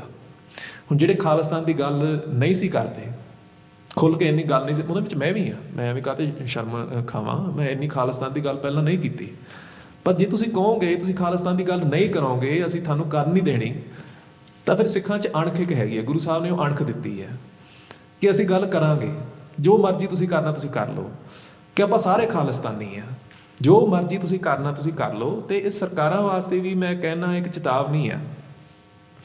ਜੋ ਇੰਡੀਆ 'ਚ ਹੋਇਆ ਨਾ, ਉਹ ਸਾਰਿਆਂ ਦੇ ਸਾਹਮਣੇ ਆ ਕਿ ਜਦੋਂ ਉਹ ਕਹਿੰਦੇ ਹਥਿਆਰ ਕਾਹਤੇ ਚੱਕੇ ਆ ਸਿੱਖਾਂ ਨੇ, ਜਦੋਂ ਪੁਲਿਸ ਫੋਰਸ ਤੁਹਾਡੇ ਉਲਟ ਹੋ ਜਾਵੇ, ਜਿਹੜੀ ਜੁਡੀਸ਼ਰੀ ਆ ਉਹ ਵੀ ਸਰਕਾਰ ਵੱਲ ਹੋ ਜਾਵੇ ਕਿ ਇਹਨਾਂ ਨੂੰ ਜਿਸ ਤਰ੍ਹਾਂ ਮਰਜ਼ੀ ਇਹਨਾਂ ਨੂੰ ਮਾਰਨਾ ਆ। ਮੈਨੂੰ ਇੱਕ ਸਿੰਘ ਅੰਮ੍ਰਿਤਸਰ ਦਾ ਦੱਸਦਾ ਆ ਕਿ ਇੱਕ ਤਾਂ ਚਲੋ ਸਿੰਘ ਅਦਾਲਤ 'ਚ ਲੈ ਕੇ ਨਹੀਂ ਸੀ ਜਾਂਦੇ, ਪਰ ਕਹਿੰਦਾ ਮੈਂ ਅੱਖੀਂ ਦੇਖਿਆ ਕਿ ਮੁੰਡੇ ਜਿਹੜੇ ਬੈਗ ਨੇ ਗਨੀ ਸੈਕ ਉਹਦੇ ਵਿੱਚ ਲੱਦ ਕੇ ਪੁਲਿਸ ਲੈ ਕੇ ਜਾਂਦੀ ਸੀ, ਉੱਥੇ ਸਿੱਟਦੀ ਸੀ ਤੇ ਉਹਨਾਂ ਦਾ ਰਿਮਾਂਡ ਫਿਰ ਲੈ ਲੈਂਦੀ ਸੀ। ਹੁਣ ਜੇ ਕੋਰਟ ਵੀ ਨਹੀਂ ਕੁਛ ਕਰਦਾ, ਪਾਰਲੀਮੈਂਟ ਨੇ ਕਰਨਾ ਕੀ ਆ? ਤੇ ਤੁਸੀਂ ਮਤਲਬ ਸਿਟਿੰਗ ਡੱਕ ਬਣ ਜਾਂਦੇ ਹੋ। ਤੁਸੀਂ ਇਹੀ ਉਮੀਦ ਕਰਦੇ ਕਿ ਹੁਣ ਪਤਾ ਨਹੀਂ ਕਦੋਂ ਮੌਤ ਆਉਣੀ ਹੈ, ਤਾਂ ਬੰਦੇ ਦੀ ਤੁਸੀਂ ਕੀ ਐਕਸਪੈਕਟੇਸ਼ਨ ਰੱਖੋਗੇ? ਕੋਈ ਹਥਿਆਰ ਹੀ ਚੱਕਣੇ ਨੇ, ਹਥਿਆਰ ਹੀ ਚੱਕੂਗਾ, ਕੋਈ ਆਪਸ਼ਨ ਨਹੀਂ ਰਹਿੰਦਾ। ਤੇ ਸਗੋਂ ਤੇ ਸਾਡੀ ਪਰੰਪਰਾ ਆ। ਸੋ ਮੈਂ ਤਾਂ ਇਹੀ ਕਹੂੰਗਾ ਕਿ ਸਰਕਾਰਾਂ ਸਾਡਾ ਸਬਰ ਨਾ ਟੈਸਟ ਕਰਨ, ਕਿ ਇਹ ਹੁਣ ਇੱਕ ਲਿਮਿਟ ਤੱਕ ਗੱਲ ਪਹੁੰਚ ਚੁੱਕੀ ਹੈ। ਹੁਣ ਕੈਨੇਡੀਅਨ ਸਰਕਾਰ ਨੂੰ ਵੀ ਪਤਾ ਲੱਗ ਚੁੱਕਾ ਹੈ ਕਿ ਇਸ ਤਰ੍ਹਾਂ ਸਿੱਖ ਐਕਟਿਵਿਸਟ ਨੂੰ ਟਾਰਗੇਟ ਕੀਤਾ ਜਾ ਰਿਹਾ ਹੈ, ਔਨ ਗੋਇੰਗ ਟਾਰਗੇਟ ਕੀਤਾ ਜਾ ਰਿਹਾ, ਇਹਨਾਂ ਦੀ ਲਿਸਟਾਂ ਬਣ ਰਹੀਆਂ ਨੇ ਤੇ ਕੈਨੇਡੀਅਨ ਸਰਕਾਰ ਕੁਛ ਵੀ ਨਹੀਂ ਕਰ ਰਹੀ। ਸੋ ਉਹ ਕੀ ਐਕਸਪੈਕਟ ਕਰਦੀ ਹੈ ਕਿ ਅਸੀਂ ਆਪਣੇ ਘਰਾਂ 'ਚ ਬੈਠੇ ਮਤਲਬ ਟਾਰਗੇਟ ਬਣਾਂਗੇ? ਇਹ ਹਿਊਮਨ ਨੇਚਰ ਨਹੀਂ ਹੈਗੀ, ਹਿਊਮਨ ਰਾਈਟਸ ਇਹ ਕੁਛ ਨਹੀਂ ਹੈਗਾ। ਇਹ ਰੂਲ ਆਫ ਲਾਅ ਤੁਸੀਂ ਇਨਫੋਰਸ ਕਰੋ। ਜਿੱਥੇ ਇੰਡੀਆ ਖੁੱਲ੍ਹੇਆਮ ਸਾਨੂੰ ਟਾਰਗੇਟ ਕਰ ਰਿਹਾ ਆ, ਤਾਂ ਕੈਨੇਡੀਅਨ ਸਰਕਾਰ ਦਾ ਵੀ ਕੋਈ ਫਰਜ਼ ਬਣਦਾ। ਅਸੀਂ ਆਪਣਾ ਤਾਂ ਕਰਾਂਗੇ, ਪਰ ਜੇ ਕੈਨੇਡੀਅਨ ਸਰਕਾਰ ਆਪਣਾ ਫਰਜ਼ ਨਹੀਂ ਪੂਰਾ ਕਰਦੀ ਤਾਂ ਫਿਰ ਸਾਡੀ ਕਮਿਊਨਿਟੀ ਨੂੰ ਵੀ ਸੋਚਣਾ ਪਊਗਾ ਸਾਡਾ ਅਗਲਾ ਸਟੈਪ ਕੀ ਹੋਊਗਾ। ਭਾਈ ਸਾਹਿਬ ਸਰਕਾਰ ਦੀ ਗੱਲ ਕਰਦੇ ਹਾਂ, ਜੇ ਤੁਸੀਂ ਥੋੜ੍ਹਾ ਜਿਹਾ ਸੰਗਤ ਨਾਲ ਸਾਂਝਾ ਕਰ ਸਕਦੇ ਹੋ from 80s till now, has anything been done by the government apart from acknowledging, or even have they acknowledged till now, that interference from India has been happening in Canada? ਜੇ acknowledge ਕੀਤਾ ਆ ਤਾਂ ਉਦੋਂ ਗਾਂ ਉਹਨਾਂ ਨੇ ਕਦੀ ਉਸ ਤੋਂ ਗਾਂ ਕੋਈ next step ਲਿੱਤਾ ਆ? ਜੇ ਇੰਡੀਆ ਦੇ ਬਾਰੇ ਨਹੀਂ ਲਿੱਤਾ, what have they done in regards to other countries like China? What kind of steps, just so we get an idea of what type of steps the government can take to combat foreign interference if they really wanted to? No, Canada knows what's going on. That's really the part that hurts the most. Canada knows exactly what's going on, but they're absolutely unwilling to do anything about it. So the Asia Pacific initiative that was announced, so ਉਹਨਾਂ ਨੇ announce ਕੀਤਾ ਸੀ ਕਿ ਅਸੀਂ India ਦੇ ਨਾਲ Indo Pacific initiative ਦੇ ਤਹਿਤ relations ਵਧਾਉਣੇ ਨੇ, ਕਿਉਂਕਿ ਚਾਈਨਾ ਤਾਂ ਉਹ ਕਹਿੰਦੇ ਅਸੀਂ ਹੁਣ ਉੱਥੇ ਕੁਝ ਨਹੀਂ ਕਰ ਸਕਦੇ। ਪਰ ਬਿਜ਼ਨਸ ਉਹਨਾਂ ਨੇ ਅੱਗੇ ਰੱਖ ਦਿੱਤਾ ਆ ਕਿ ਬਿਜ਼ਨਸ ਸਾਡੇ ਵਾਸਤੇ ਜ਼ਿਆਦਾ ਪਿਆਰਾ ਆ। ਸੋ ਇਹ ਗੱਲ ਕਰ ਰਹੇ ਸੀ ਫਾਰਮਰਸ ਪ੍ਰੋਟੈਸਟ ਦੀ। ਸਾਨੂੰ ਇੱਕ ਫਰੀडम ਆਫ ਇਨਫੋਰਮੇਸ਼ਨ ਰਿਕੁਐਸਟ ਹੁਣੇ ਹੀ ਮਤਲਬ 1-2 ਦਿਨ ਪਹਿਲਾਂ ਸਿਟੀ ਆਫ ਸਰੀ ਤੋਂ ਵਾਪਸ ਆਈ ਹੈ। ਸਿਟੀ ਆਫ ਸਰੀ ਨੇ ਇਹ ਅਨਾਉਂਸ ਕੀਤਾ ਸੀ ਕਿ ਅਸੀਂ ਇੱਕ ਫਾਰਮਰ ਪ੍ਰੋਟੈਸਟ ਦੇ ਹੱਕ ਦੇ ਵਿੱਚ ਇੱਕ ਰੈਜ਼ੋਲੂਸ਼ਨ ਪਾਸ ਕਰਾਂਗੇ। ਉਹਨਾਂ ਨੂੰ ਕੌਂਸਲ ਵੱਲੋਂ, ਉਹ ਮਨੀਸ਼ ਹੈ ਉਸਦਾ ਨਾਂ, ਉਹਨੇ ਆਪ ਸਾਈਨ ਕੀਤਾ। ਉਹ ਇੱਕ ਬੜੀ ਲੰਮੀ ਚੌੜੀ ਚਿੱਠੀ ਹੈ ਤੇ ਐਂਡ ਦੇ ਵਿੱਚ ਉਹਨੇ ਲਿਖਿਆ ਕਿ ਕੈਨੇਡੀਅਨ ਗਵਰਨਮੈਂਟ ਦਾ ਇੰਡੀਆ ਦੇ ਨਾਲ ਬਿਜ਼ਨਸ ਰਿਲੇਸ਼ਨ ਇੰਨਾ ਹੈ ਤੇ ਉਹਦੇ ਵਿੱਚ BC ਦਾ ਸਭ ਤੋਂ ਜ਼ਿਆਦਾ ਰੋਲ ਆ, ਤੇ ਤੁਸੀਂ ਇਸ ਰਿਲੇਸ਼ਨਸ਼ਿਪ ਨੂੰ ਵੈਲਿਊ ਕਰੋ ਤੇ India the sovereignty, ਇੰਟੈਗਰਿਟੀ and unity ਨੂੰ ਵੈਲਿਊ ਕਰੋ। ਇਸ ਕਰਕੇ ਤੁਸੀਂ ਇਹੋ ਜਿਹਾ ਕੋਈ ਰੈਜ਼ੋਲੂਸ਼ਨ ਨਾ ਪਾਸ ਕਰਿਓ।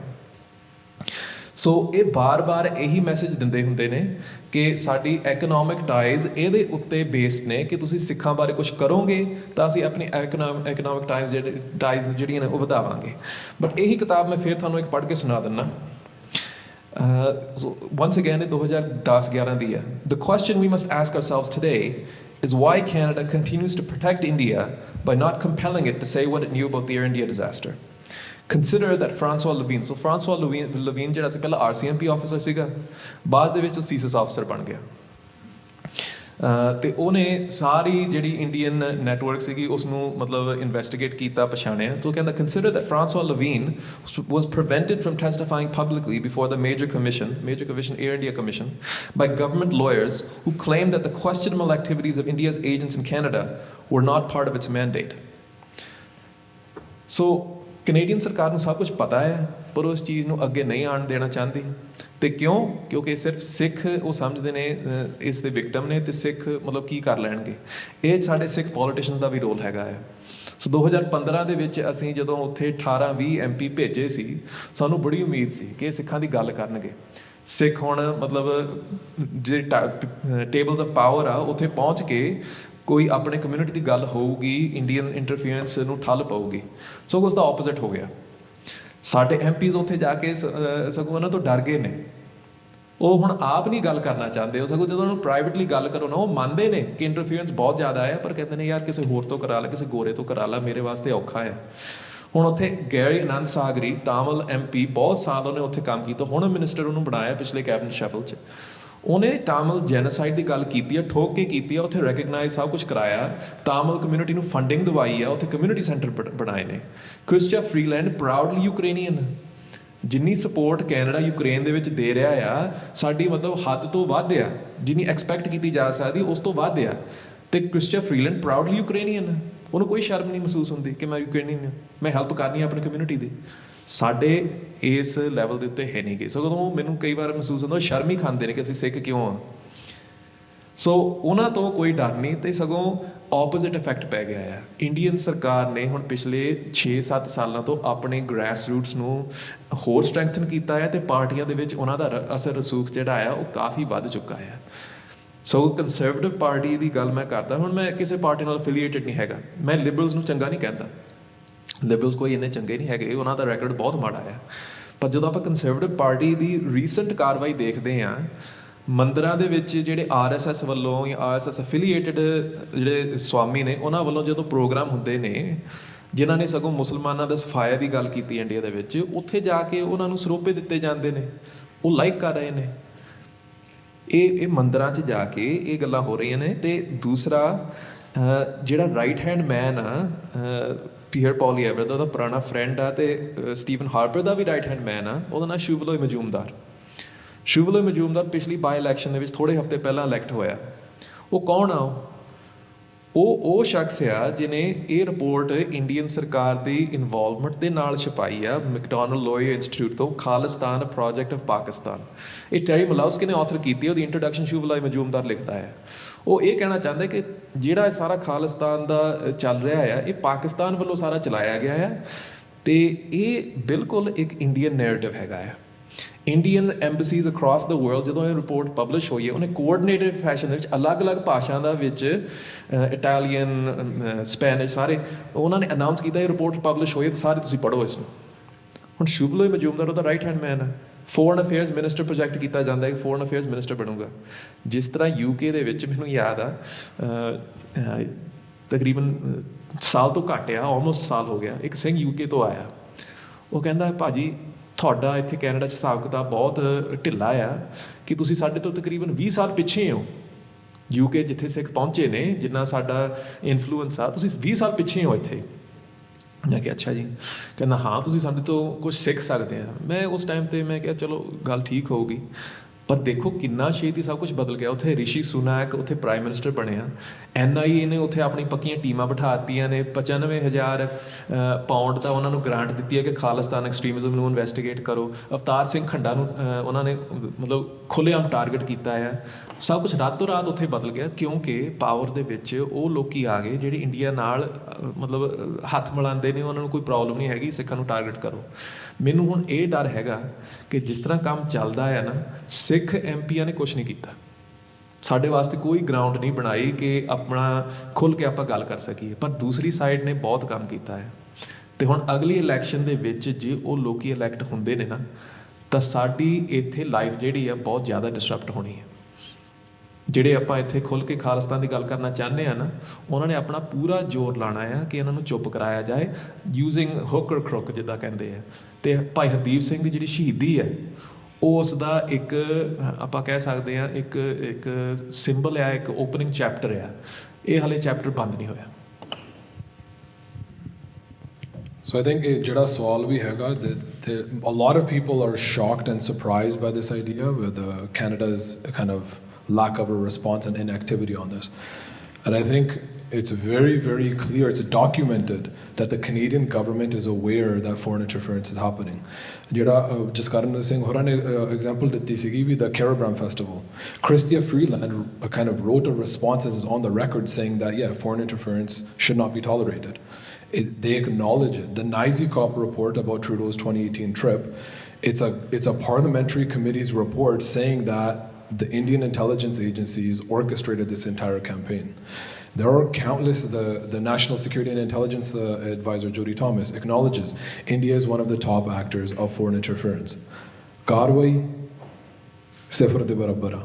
And even that, there's some kind of acknowledgements that are kind of happening now, but there's no condemnation and there's no action. It's very clear the things that they could do. It's possible to prosecute somebody criminally. It's possible to expel diplomats. And it's happened in other cases before. There's, I think last month, the RCMP charged somebody under the Security Act, I believe it was the Security Act, for foreign interference for working for Chinese intelligence agencies and security agencies. There's a lack of a political will. When you look at the Indo-Pacific strategy, it's very clear there's two sections, one on China, one on India. And if you compare both of those sections together, there's a very, very clear distinction. Talking about China, it's very clear that Canada will stand up against any human rights violations, specifically citing Uyghurs in Xinjiang, and it's specifically talking about Chinese activities in Canada of foreign interference. When you look at India, foreign interference ਦਾ ਕੋਈ ਜ਼ਿਕਰ ਨਹੀਂ ਹੈਗਾ ਤੇ India ਨੂੰ ਇੱਦਾਂ ਮੰਨਿਆ ਜਾਂਦਾ ਵੀ ਇਹ ਵੀ ਇੱਕ ਪਲੂਰਲਿਸਟਿਕ ਮਲਟੀਕਲਚਰਲ ਡੈਮੋਕ੍ਰੈਟਿਕ ਕੰਟਰੀ ਹੈਗੀ ਆ ਵੀ ਇਹ ਕੈਨੇਡਾ ਦਾ ਨੈਚੁਰਲ ਪਾਰਟਨਰ ਤੇ ਐਲਾਈ ਆ ਸੋ ਇੱਥੇ ਵੀ ਸਾਨੂੰ ਗੱਲ ਸਮਝਣ ਦੀ ਲੋੜ ਹੈਗੀ ਆ ਵੀ ਇੰਡੋ ਪੈਸੀਫਿਕ ਸਟ੍ਰੈਟਜੀ ਕੈਨੇਡਾ ਦੀ ਕੱਢ ਲਓ America the strategic framework for the Indo Pacific ਕੱਢ ਲਓ ਯੂਰਪ EU ਦੀਆਂ ਬਹੁਤੇ ਮੁਲਕਾਂ ਦੀ ਵੀ ਇੰਡੋ ਪੈਸੀਫਿਕ ਸਟ੍ਰੈਟੇਜੀਜ਼ ਧੜਾ ਧੜ ਕੱਢ ਰਹੇ ਆ when you look at all of these documents ਉਹਦੇ ਵਿੱਚ ਸਾਫ਼ ਸਪਸ਼ਟ ਲਿਖਿਆ ਵਾ ਵੀ ਸਭ ਤੋਂ ਜਿਹੜੇ ਜੀਓਪੋਲਿਟੀਕਲ ਚੈਲੰਜ ਨੇਟੋ ਕੰਟਰੀਜ਼ ਪੱਛਮੀ ਮੁਲਕਾਂ ਲਈ ਹੈਗੇ ਆ ਉਹ ਚਾਈਨਾ ਆ ਜਿਹੜਾ ਮੂਹਰੇ ਦਿਸਦਾ ਤੇ ਸਾਰਿਆਂ ਨੇ ਇਹ ਗੱਲ ਮੰਨ ਲਈ ਆ ਬਿਲਕੁਲ ਐਕਸੈਪਟ ਕਰ ਲਈ ਆ ਸੈਲੀਬ੍ਰੇਟ ਕਰ ਰਹੇ ਆ ਵੀ ਸਾਡਾ ਸਭ ਤੋਂ ਵੱਡਾ ਤੇ ਇੰਪੋਰਟੈਂਟ ਕ੍ਰੂਸ਼ਲ ਐਲਾਈ ਇੰਡੀਆ ਹੋਣਾ ਹੁਣ ਜੇ ਜਿਹੜਾ ਆਪਣੇ ਵੀਰ ਭੈਣ ਇਤਿਹਾਸ ਪੜ੍ਹਦੇ ਆ ਜੋ ਕੁਛ ਮਿਡਲ ਈਸਟ ਦੇ ਵਿੱਚ ਜੋ ਹਾਲ ਪਿਛਲੀ ਸਦੀ ਦਾ ਹੋਇਆ ਆਉਂਦੀ ਸਦੀ ਦੇ ਵਿੱਚ ਉਹੀ ਸਾਡੇ ਖਿੱਤੇ ਸਾਊਥ ਏਸ਼ੀਆ ਦੇ ਵਿੱਚ ਉਹੀ ਹਾਲ ਹੋਣਾ ਤੇ ਜਿਸ ਤਰੀਕੇ ਨਾਲ ਜਿਹੋ ਜਿਹੀ ਭੂਮਿਕਾ ਇਜ਼ਰਾਈਲ ਨੇ ਅਮਰੀਕਾ ਦੇ ਵਾਸਤੇ ਨਿਭਾਈ ਆ ਉਸ ਖਿੱਤੇ ਦੇ ਵਿੱਚ ਉਹੀ ਰੋਲ ਇੰਡੀਆ ਨਿਭਾਉਣ ਜਾ ਰਿਹਾ ਸੋ ਸਾਨੂੰ ਇਸ ਸਥਿਤੀ ਬਾਰੇ ਵੀ ਸਾਨੂੰ ਸਪਸ਼ਟ ਹੋਣਾ ਚਾਹੀਦਾ what are the chess pieces on the board where are they being positioned and where are we going to position ourselves ਜਿਹੜੀ ਗਲੋਬਲ GDP ਦਾ ਜਿਹੜੀ 1/3 ਹੈਗੀ ਆ ਉਹ ਆਲਰੇਡੀ ਉਸ ਖਿੱਤੇ ਦੇ ਵਿੱਚ ਹੈਗੀ ਆ ਆਉਂਦੇ 10 ਸਾਲਾਂ ਦੇ ਵਿੱਚ 50% ਗਲੋਬਲ GDP ਇਸ ਖਿੱਤੇ ਦੇ ਵਿੱਚ ਹੋ ਜਾਣੀ ਆ ਆਉਂਦੇ 20-25 ਸਾਲਾਂ ਨੂੰ 2/3 of the global GDP is going to be in this region. There's 1 billion people in India. There's a rising middle class. Every Western country is racing and pretty much tripping over themselves to court India as an ally. ਨਾਲ ਇਹ ਵੀ ਉਹ ਸਾਰੀਆਂ strategies ਦੇ ਵਿੱਚ ਇਹ ਸਪਸ਼ਟ ਗੱਲ ਲਿਖਦੇ ਆ that India has to become a net security provider in the region. They want to strengthen military and intelligence cooperation with India. They want to increase India's military kind of technology and their abilities because they want India to become a NATO proxy in that entire region.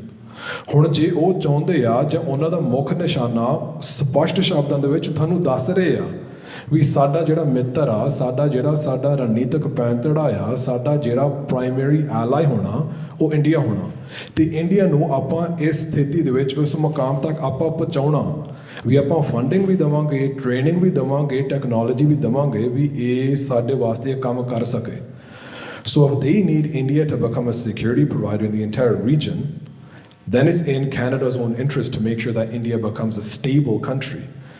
ਤੇ ਜਦੋਂ stability ਦੀ ਗੱਲ ਕਰਦੇ ਆ ਜਦੋਂ ਬਲਪ੍ਰੀਤ ਸਿੰਘ ਹੋਰਾਂ ਨੇ ਜ਼ਿਕਰ ਕੀਤਾ ਵੀ ਜਿਹੜੀ ਪੰਜਾਬ ਦੇ ਵਿੱਚ ਆਪਾਂ ਦੇਖ ਰਹੇ ਹਾਂ ਪਿਛਲੇ ਕਈ ਸਾਲਾਂ ਤੋਂ ਜਿਹੜੀ ਜਾਗਰੂਕਤਾ ਆ ਰਹੀ ਹੈ ਨੌਜਵਾਨਾਂ ਦੇ ਵਿੱਚ ਇਹ ਖਲਾਅ ਦੇ ਵਿੱਚੋਂ ਨਹੀਂ ਪੈਦਾ ਹੋਇਆ ਇਟਸ ਨਾਟ ਸਮਥਿੰਗ ਵੀ ਰਾਤੋਂ ਰਾਤ ਕੁਛ ਨਹੀਂ ਹੋਇਆ ਪਿਛਲੇ 10-15 ਸਾਲਾਂ ਤੋਂ ਜਿੰਨੇ ਵੀ ਮੋਰਚੇ ਲੱਗੇ ਆ ਲਹਿਰਾਂ ਚੱਲੀਆਂ ਹੈਗੀਆਂ ਵੀ ਆਪਣੀ ਜਿਹੜੀ ਪੀੜ੍ਹੀ ਹੈਗੀ ਆ ਇੱਕ ਨਸਲਕੁਸ਼ੀ ਤੋਂ ਬਾਅਦ ਜਿਹੜੀ ਆਪਣੀ ਪੈਰਾਂ 'ਤੇ ਖੜੀ ਹੋ ਰਹੀ ਆ ਸੁਚੇਤ ਵੀ ਹੈਗੀ ਆ ਤੇ ਮੋਟੀਵੇਟਡ ਵੀ ਹੈਗੀ ਦ੍ਰਿੜ ਇਰਾਦੇ ਹੈਗੇ ਵੀ ਆਪਾਂ ਗਾਂ ਇਹ ਲੜਾਈ ਨੂੰ ਆਪਾਂ ਅੱਗੇ ਲੈ ਕੇ ਜਾਣੀ ਆ ਇਹਦੇ ਬਾਰੇ ਕੋਈ ਦੋ ਰਾਵਾਂ ਨਹੀਂ ਹੈਗੀਆਂ ਇਹ ਬਿਲਕੁਲ ਸਪਸ਼ਟ ਸਾਡੇ ਸਾਰਿਆਂ ਵਾਸਤੇ For Canada, this is in their own self-interest, political and economic interest, to partner with India. ਸੋ ਕਈਆਂ ਵਾਸਤੇ ਇਹ ਗੱਲ ਸੁਣ ਕੇ ਵੀ ਅਚੰਭੇ ਵਾਲੀ ਲੱਗਦੀ ਹੈ ਹੈਰਾਨੀ ਹੁੰਦੀ ਆ ਕਈਆਂ ਨੂੰ ਥੋੜ੍ਹੀ ਜਿਹੀ ਕੰਬਣੀ ਵੀ ਛਿੜ ਜਾਂਦੀ ਆ ਕਿਉਂਕਿ ਇੱਦਾਂ ਲੱਗਦਾ ਸੀਗਾ ਵੀ ਇਹ ਆਪਣਾ ਮੁਲਕ ਆ ਵੀ ਆਪਾਂ ਇੱਥੇ ਸੁਰੱਖਿਅਤ ਹੈਗੇ ਆ ਵੀ ਕੈਨੇਡਾ ਸਾਡੀ ਬਾਂਹ ਫੜਨੀ ਆ ਸ਼ੇਖ ਫਰੀਦ ਜੀ ਹੋਰਾਂ ਦਾ ਇੱਕ ਸਲੋਕ ਹੈਗਾ ਫਰੀਤੀ ਰਾਤੀ ਵੱਡੀਆਂ ਤੁਖ ਤੁਖ ਉੱਠਣ ਪਾਸ ਤ੍ਰਿਗ ਤਿੰਨਾਂ ਦਾ ਜੀਵਿਆ ਜਿੰਨਾ ਵਡਾਣੀ ਆਸ ਜਦੋਂ ਆਪਾਂ ਵਡਾਣੀ ਆਸ ਦੀ ਗੱਲ ਆਪਾਂ ਕਈ ਵਾਰੀ ਇਹਨੂੰ ਬਸ ਪੜ੍ਹ ਕੇ ਆਪਾਂ ਲੰਘ ਜਾਂਦੇ ਹਾਂ ਜਾਂ ਸਿਰਫ ਅਧਿਆਤਮਿਕ ਪੱਖ ਤੋਂ ਲੈ ਲੈਂਦੇ ਹਾਂ ਵੀ ਜਿਹੜਾ ਬੰਦਾ ਜਿਹੜਾ ਇਨਸਾਨ ਜਿਹੜਾ ਸਾਕਸ਼ ਅਕਾਲ ਪੁਰਖ ਤੋਂ ਇਲਾਵਾ ਹੋਰ ਕਿਸੇ ਚੋਂ ਆਸ ਦੀ ਕਿਰਨ ਲੱਭਦਾ ਜਾਂ ਦੇਖਦਾ ਉਹਦਾ ਜੀਵਨ ਵੀ ਧਰਗੀ ਆ ਉਹ ਬੇਮੁਖਾਂ ਵਰਗਾ ਆ ਵੀ ਜਿਹਨੇ ਗੁਰੂ ਤੋਂ ਮੁੱਖ ਮੋੜ ਕੇ ਹੋਰ ਕਿਸੇ ਪਾਸਿਓਂ ਵੀ ਤੁਸੀਂ ਸੋਚ ਰਹੇ ਵੀ ਕਿਸੇ ਨੇ ਤੁਹਾਡੀ ਬਾਂਹ ਫੜਨੀ ਆ ਇਹ ਨਾ ਕਦੇ ਹੋਇਆ ਨਾ ਅੱਜ ਹੋ ਰਿਹਾ ਨਾ ਗਾਂ ਵਾਲੇ ਭਵਿੱਖ ਦੇ 'ਚ ਹੋਣਾ ਸੋ ਵੀ ਹੈਵ ਟੂ ਅੰਡਰਸਟੈਂਡ ਵੀ ਜਿਹੜੀ ਸਾਡੀ ਇੱਥੇ ਸਥਿਤੀ ਹੈਗੀ ਆ ਵੀ ਇੱਥੇ ਕੈਨੇਡਾ ਦੇ ਵਿੱਚ ਰਹਿਣ ਦੇ ਸਾਡੇ ਵਾਸਤੇ ਕੀ ਅਰਥ ਆ ਕੀ ਮਾਇਨੇ ਆ ਅਤੇ ਸਾਡਾ ਇੱਥੇ ਦੇ ਜਿਹੜੀ ਸਥਾਪਤੀ ਹੈਗੀ ਆ ਵੀ ਸਾਡੇ ਇਹਦੇ ਨਾਲ ਸੰਬੰਧ ਕਿਹੋ ਜਿਹੇ ਹੋਣੇ ਆ 2018 ਤੋਂ ਲੈ ਕੇ ਲਗਾਤਾਰ ਸਿਲਸਿਲਾਵਾਰ ਤਰੀਕੇ ਦੇ ਨਾਲ we're seeing the increase in their security cooperation ਜਿਹੜੀ intelligence sharing security sharing specifically ਸਿੱਖਾਂ ਦੇ ਮੁੱਦੇ 'ਤੇ ਹੀ ਗੱਲ ਕਰ ਰਹੇ ਹਾਂ ਵੀ ਜਿਹੜੇ ਆਪਣੇ ਨੌਜਵਾਨਾਂ ਨੂੰ ਹਰਾਸ ਕਰ ਰਹੇ ਆ ਇੰਟੀਮੀਡੇਟ ਕਰ ਰਹੇ ਆ ਨੋ ਫਲਾਈ ਲਿਸਟ 'ਤੇ ਕਰ ਰਹੇ ਆ accusations of terror financing they're taking every single step possible to repress Sikh activism in Canada ਸਾਨੂੰ ਇਸ ਬਾਰੇ ਸਾਨੂੰ ਅੱਖਾਂ ਖੋਲ੍ਹ ਲੈਣੀਆਂ ਚਾਹੀਦੀਆਂ ਅਤੇ ਸਪਸ਼ਟ ਹੋਣਾ ਚਾਹੀਦਾ ਵੀ ਆਪਾਂ ਕਿੱਥੇ ਖੜੇ ਹਾਂ Like, to your second point of that question is what do we expect the Canadian government to do? I don't expect too much. I don't expect anything. Like, at the end of the day, who are they going to consult within government? They're going to consult the other Sikh MPs. That's where it starts. They're going to consult with their other Sikh MPs. You know, these are the same individuals that go look in June and November, how many of them put statements out? Barely any. If that, they water their own statements down. If you look at Judy Thomas herself, mainstream media covers it. India is a top actor of foreign interference. How many of our Sikh MPs took that piece of news and put a statement out? Even the baseline, that this reflects the experience of my constituents in Brampton or Surrey or Calgary or Edmonton or whatever it is. Baseline. Anchor it on your constituency if you have to. Not a single one put a statement out. After Judy Thomas, Prime Minister Trudeau's advisor, says India's a top actor. Not a single one said something. Go see what they say about Iran. Right? They're putting their own statements out in support of protests against Iran. Go see what they say about China. They're putting their own statements out in support of Canada's aggressive stance, the Western countries' aggressive stance towards China's growth in the region. They are not willing to put their neck out on community issues. We have seen it time and time again. And that when it happens, it's the exception, it's not the norm. When we saw Bhai Hardeep Singh Nijjar's assassination, how many MPs proactively put out a statement about a prominent Sikh murdered on Canadian soil with enough suspicion of foul play that involves a foreign country? Considering all the examples Balpreet Singh already shared, not a single one. I think it took about 48 hours or so, and Sukh Taliwal went to the funeral event at the Surrey Gurdwara and gave a statement. Otherwise, we didn't see anything until community really pushed it and requested and demanded a statement. These are basic representation matters types of expectations on our MPs.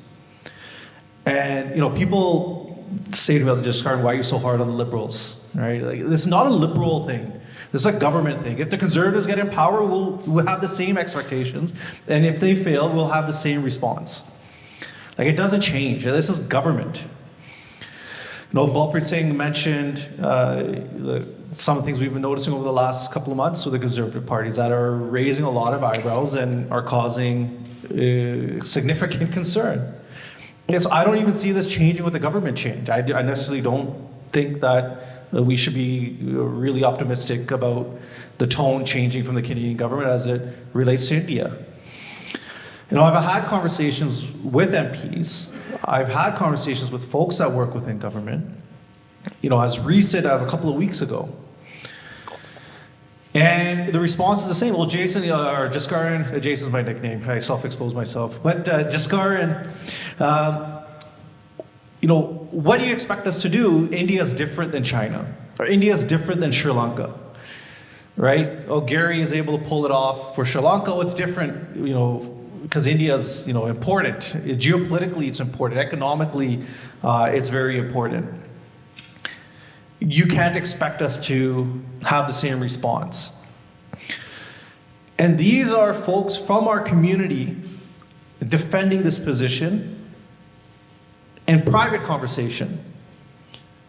I'm not going to out them. I'm not going to drop their name. Like, those conversations were in private, but it's reflective of every single one I've had.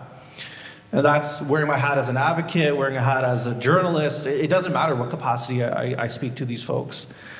And it's frustrating. And not a lot, but there's some MPs that share a frustration. Like, we wish we could say more, but we can't. And part of it is a failure of our party system. Part of it is a failure of our government. Part of it is the realities of what the politics and economics look like in India. And countries in the West are well aware of what's happening in India. They know what's happening to democracy in India. The State Department in America has put out their own reports talking about the failures of democratic institutions in India. Everyone sees how India pushed BBC out because of a documentary on Modi. Everyone sees how India pushed Amnesty out because of reports on the rise of Hindu nationalist extremism or Hinduatva or RSS extremism. They're all well aware of what's going on. But they're also aware that over the last 10, 20 years, the trajectory of China and India, which at one point looked similar, have diverged to an extreme. India is not in the same league as China, not on any metric. India is completely behind. India has nothing to offer other than its market. And for Western countries that are looking at the rise of China, and China's growing influence in places across Asia and Africa and elsewhere, all they have now is India, and they're going to do everything in their power to make sure they can lift India as much as they can. And they're all aware of how India has failed across many metrics, from democracy to economy. And so you're going to see countries like Canada, United States, and the UK, and Australia, where our largest hubs of our diaspora are, face off against that reality and the constituency. I think where things differ in Canada versus the UK and America, where we're all more or less similar sized diaspora, similar roughly, that's changed in the last couple of years, and Canada has grown exponentially. But we're more or less in that 500 to 750,000 range between UK, US, Canada. The difference between those three countries is that in Canada, as a percentage, we're a much larger share of the country's population. Right? We're just north of 2% of Canada's population. The other difference is that we are very dense populations and important urban, like politically important urban centers. Whether that's the Lower Mainland, whether that's the GTA. We have a very large and fast-growing population in Calgary. These are very important political centers. So the one weight we do have is, in Canada, our numbers work well, the geographies that we operate in work well. As a community, we've done well across many different fields. We do have power here. And just because our politicians have failed us, it doesn't mean we give up on making sure we're heard. We just need to be smarter about it. Like, it's not a team sport.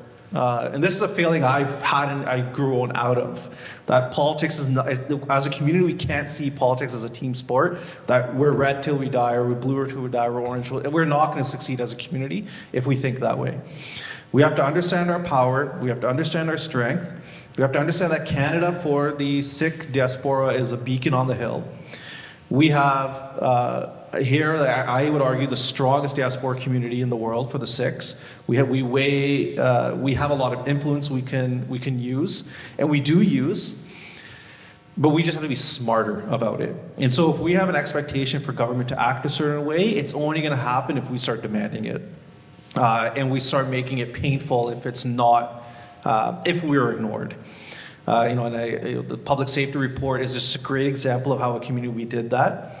And that was very galvanizing for the community, where you had obviously third-party advocacy efforts like the World Sikh Organization, which is, and in my opinion, strong third-party advocacy is far more important as a community than having 15, 20 MPs And there's actually studies done on that. As a community, you're much better served by third-party advocacy than you are by MPs from your own community. So we have to continue investing in that. We saw with our Gurdwaras, and I applaud OGC and the BCGC as just two standouts in that using the platform of Gurdwaras as one that can wield political influence for Sikh causes and not just strictly a place where, quite frankly, how many people see Gurdwaras, a place where you have your special events, where you go, you have your Nand College, and like it's just a very transactional relationship. OGC and BCGC have done a very good job of using the platforms to voice Sikh concern, community concerns. And we saw the town halls and we saw everything else all come together on the public safety report where you got a reversal. That's the type of energy we need over and over and over and over again. And it's tiring, it takes a lot of work, it takes a lot of resources. But when it comes to foreign interference, you're not going to see this government do anything differently until they realize it's painful if they do not. Because I can tell you right now, if it's a conservative government, and that's what every poll shows, that's what every analysis who looks at politics will tell you, it's a conservative government next. If we expect the conservative government to act differently than the Liberals, it will only happen if we make it painful if they do not. And that, I think, is important for the community to understand. We're just going to switch gears a little bit. We have a lot of questions from the sangat, and they're actually really well connected to what Prabhupada you had just said and just gotten what you have just said right now. So I'm just going to combine a few of them and just throw that at all the panelists, and if you guys can just take a jab at whatever part. So ਜਿਵੇਂ ਪ੍ਰਭਜੋਤ ਭਾਈ ਤੁਸੀਂ ਗੱਲ ਕੀਤੀ ਸੀਗੀ, ਤੁਸੀਂ ਗੁਰਬਾਣੀ ਦੀ ਪੰਕਤੀ ਦਾ ਆਧਾਰ ਵੀ ਦਿੱਤਾ ਹੈ ਵੀ ਆਪਾਂ ਨੂੰ ਇੱਕ ਗੱਲ ਸਮਝਣੀ ਪੈਣੀ ਹੈ ਵੀ ਜੇ ਆਪਾਂ ਗਾਂਹ ਤੁਰਨਾ ਆ ਆਪਾਂ ਇੱਕ ਸਮੇਂ ਜਾਂ ਤਾਂ ਮਹਾਰਾਜ ਦਾ ਹੱਥ ਫੜ ਕੇ ਤੁਰ ਸਕਦੇ ਹਾਂ ਜਾਂ ਕਿਸੇ ਸਿਆਸੀ ਢਾਂਚੇ ਦਾ ਦੁਨਿਆਵੀ ਢਾਂਚੇ ਦਾ ਫੜ ਕੇ ਤੁਰ ਸਕਦੇ ਹਾਂ. And just Karan, you also mentioned that Kenyan government is not going to do anything until we as a community decide to take any action, right? So the crux of the questions that I have here, essentially, it's around nation building and how do we operate as a nation altogether. ਜੇ ਆਪਾਂ ਇੱਕ ਕਹਿ ਲਓ ਵੀ ਹਲੇਮੀ ਰਾਜ ਜਾਂ ਕੁਛ ਉਸ ਤਰ੍ਹਾਂ ਦਾ ਪਾਤਸ਼ਾਹੀ ਦਾਵਾ ਜਾਂ ਉਸ ਤਰ੍ਹਾਂ ਕੁਛ ਕਾਇਮ ਕਰਨਾ ਚਾਹੁੰਦੇ ਹਾਂ ਤਾਂ ਆਪਾਂ ਉਸੇ ਤਰ੍ਹਾਂ ਕਿਵੇਂ ਆਪਰੇਟ ਕਰਨਾ ਸ਼ੁਰੂ ਕਰ ਸਕਦੇ ਹਾਂ. ਉਦਾਹਰਨਾਂ ਇੱਥੇ ਕਈਆਂ ਨੇ ਦਿੱਤੀਆਂ ਆ ਵੀ ਵੱਖ-ਵੱਖ ਕਮਿਊਨਿਟੀਜ਼ ਭਾਵੇਂ ਜਿਵੇਂ ਇਰਾਨੀਅਨ ਹੋ ਗਏ, ਉਹ ਇਸ ਟਾਈਮ 'ਤੇ ਜਿਹੜੇ ਉਹਨਾਂ ਦੇ ਪ੍ਰੋਟੈਸਟ ਚੱਲ ਰਹੇ ਨੇ ਬਹੁਤ ਥਾਵਾਂ 'ਤੇ ਉਹਨਾਂ ਨੇ ਜਿਹੜੇ ਉਹਨਾਂ ਦੇ ਲੋਕਲ ਡੋਮੈਸਟਿਕ ਸਪਾਈਜ਼ ਹੈਗੇ in the US or Canada, they have actually infiltrated or tried to identify their entire networks, and they've gotten a lot of those individuals arrested, be it the Indian government, the way they're operating in Canada, in think tanks. ਜਿਵੇਂ ਭਾਈ ਸਾਹਿਬ ਨੇ example ਦਿੱਤੀ ਸੀਗੀ ਆਪਣਾ ਸ਼ਿਵਲਾ ਮਜੁਮਦਾਰ ਦੀ his contribution in the MLI report. ਉਸੇ ਤਰ੍ਹਾਂ ਜਾਂ politics ਦੇ ਵਿੱਚ be it nominations, interference in nominations and stuff that happen across Canada. We've seen that locally here as well. I'm sure it exists elsewhere in Canada as well in different diaspora hubs. How do we tackle a lot of these issues, and how do we as a community start to actually think and operate as a nation, as not just bikre hoye adad bande, not as red or blue or orange, but also working sort of as a nation? How do we move forward? ਵੀ ਗੁਰੂ ਦਾ ਆਸਰਾ ਲੈ ਕੇ ਆਪਾਂ ਗਾਂਹ ਕਿਵੇਂ ਵੱਧ ਸਕਦੇ ਹਾਂ, ਅਤੇ ਜਿਹੜੇ ਆਪਣੇ ਮੂਹਰੇ ਚੁਣੌਤੀਆਂ ਆ ਉਹਨਾਂ ਦਾ ਸਾਹਮਣਾ ਕਿਵੇਂ ਕਰ ਸਕਦੇ ਹਾਂ, ਉਹਨਾਂ ਦਾ ਕਹਿ ਲਓ ਵੀ ਰਿਜ਼ਲਟ ਕੀ ਨਿਕਲ ਸਕਦਾ ਆ. ਬਾਕੀ ਜਿਵੇਂ ਆਪਾਂ ਔਨਲਾਈਨ ਜਿਹੜੀਆਂ ਆਪਣੀਆਂ ਪਲੈਟਫਾਰਮਸ ਜੇ ਆਪਾਂ ਉਹਨਾਂ ਨੂੰ ਜਦੋਂ ਵਰਤਦੇ ਹਾਂ ਉੱਥੇ ਮੈਸਿਵ ਸੈਂਸਰਸ਼ਿਪ ਵੀ ਆਉਂਦੀ ਆ, ਉਹ ਵੀ ਆਪਣੇ ਹੱਕ ਦੇ ਵਿੱਚ ਨਹੀਂ ਖੜਦੀਆਂ. You can speak to a lot that you've seen that firsthand. You've mentioned Baaz being banned. Ontario Gurdwaras Committee's Instagram page has been permanently deleted just a few weeks ago. So when we're facing censorship like that, how do we organize in this today's like social media age, and how do we move forward from a Siddhantic perspective? I think it's a really big question, and there's a lot there. But I think ਮੇਰੇ ਵਾਸਤੇ ਜਿਹੜੀ ਮੁੱਢਲੀ ਗੱਲ ਹੈਗੀ ਜਦੋਂ ਆਪਾਂ foreign interference ਦੀ ਗੱਲ ਕਰਦੇ ਹਾਂ ਤੇ ਮੈਂ ਸ਼ੁਰੂ ਤੋਂ ਵਿੱਚ ਇਹੀ ਬੇਨਤੀ ਕੀਤੀ ਸੀਗੀ, we can't lose the forest for the trees. And even when we're taking the incidents and connecting it back to foreign interference, we have to now step back one more time and understand that foreign interference is one tool in the Indian state's kind of toolbox. ਤੇ ਜਿਹੜਾ ਉਹਨਾਂ ਦਾ ਮਕਸਦ ਇਹੀ ਆ ਵੀ ਜਿਹੜਾ ਆਪਣਾ ਖਾਲਿਸਤਾਨ ਲਈ ਚੱਲ ਰਿਹਾ ਸੰਘਰਸ਼ ਆ ਉਹਨੂੰ ਕੁਚਲਣਾ ਕਿਵੇਂ ਆ, ਉਹਨੂੰ ਦਬਾਉਣਾ ਆ ਤੇ ਬੰਦ ਕਿਵੇਂ ਕਰਨਾ. ਸੋ ਫॉर ਅਸ ਜਿਹੜੀ ਸਭ ਤੋਂ ਅਹਿਮ, ਸਭ ਤੋਂ ਮਹੱਤਵਪੂਰਨ, ਸਭ ਤੋਂ ਜਿਹੜੀ ਜ਼ਰੂਰੀ ਗੱਲ ਹੈਗੀ ਆ is understanding the response to foreign interference is to continue in our seva and our advocacy for this. ਹੁਣ ਆਪਣੀ ਪੁਰਾਣੀ ਕਹਾਵਤ ਹੁੰਦੀ ਸੀ ਕਿ ਪੁਰਾਤਨ ਸਿੱਖਾਂ ਦੀ ਮੰਨੂ ਸਾਡੀ ਦਾਤਰੀ ਅਸੀਂ ਮੰਨੂ ਦੇ ਸੋਏ, ਜਿਉਂ ਜਿਉਂ ਸਾਨੂੰ ਵੱਢਦਾ ਅਸੀਂ ਦੂਨ ਸਵਾਏ ਹੋਏ। ਹੁਣ ਇਸ ਵੇਲੇ ਖਾਸ ਕਰਕੇ ਕੈਨੇਡਾ ਵਾਸਤੇ, ਕਿਉਂਕਿ ਭਾਈ ਹਰਦੀਪ ਸਿੰਘ ਇੱਥੋਂ ਸੀਗੇ ਵੀ ਇੱਕ ਆਪਣਾ ਉਸਤ ਕਰਕੇ ਵੀ ਨਾਤਾ ਜੁੜਦਾ ਵੀ ਜਿਹੜਾ ਆਪਣਾ ਸਮਾਂ ਹੈਗਾ ਉਹ ਦੂਨ ਸਵਾਏ ਹੋਣ ਦੀ ਲੋੜ ਹੈਗੀ ਆ।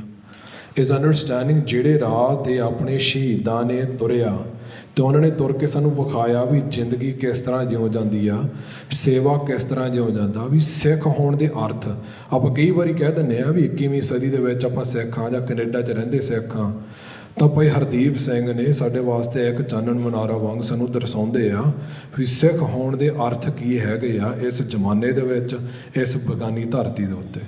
ਸੋ ਆਈ ਥਿੰਕ ਜਿਹੜੀ ਸਭ ਤੋਂ ਮੁੱਢਲੀ ਗੱਲ ਹੈਗੀ ਆ ਵੀ ਆਪਾਂ ਇਹ ਸਮਝ ਲਈਏ, ਪੱਲੇ ਬੰਨ੍ਹ ਲਈਏ, ਸਾਡਾ ਇੱਕੋ ਇੱਕ ਹੱਲ ਹੈਗਾ ਵੀ ਇਸ ਸੰਘਰਸ਼ ਦੇ ਵਿੱਚ, ਇਸ ਰਾਹ ਦੇ ਪਾਂਧੀ ਆਪਾਂ ਬਣ ਜਾਈਏ। I think that's first and foremost the most important thing. ਜਿਹੜੀ ਗੁਰੂ ਅੰਗਦ ਸਾਹਿਬ ਜੀ ਦਾ ਇੱਕ ਸਲੋਕ ਹੈਗਾ, ਤੁਰਦੇ ਕੋ ਤੁਰਦਾ ਮਿਲੇ, ਉੜਦੇ ਕੋ ਉੜਦਾ, ਜੀਵਤੇ ਕੋ ਜੀਵਤਾ ਮਿਲੇ, ਮੂਹੇ ਕੋ ਮੂਹਾ। ਕਈ ਵਾਰ ਆਪਾਂ ਇੱਕ ਦੂਜੇ ਵੱਲ ਦੇਖਣ ਲੱਗ ਪੈਂਦੇ ਆ ਵੀ ਹਾਂ ਭਾਈ ਹੁਣ ਕੀ ਕਰੀਏ, ਸਾਨੂੰ ਕੀ ਕਰਨਾ ਚਾਹੀਦਾ। ਜਿਹੜੀ ਸਭ ਤੋਂ ਮੁੱਢਲੀ ਗੱਲ ਹੈਗੀ ਆ ਵੀ ਮਹਾਰਾਜ ਦੇ ਚਰਨਾਂ 'ਚ ਅਰਦਾਸਾਂ ਸੋਧ ਕੇ ਕਮਰ ਕੱਸੇ ਕਰਕੇ ਆਪਾਂ ਤੁਰ ਪਈਏ ਇਸ ਰਾਹ 'ਤੇ।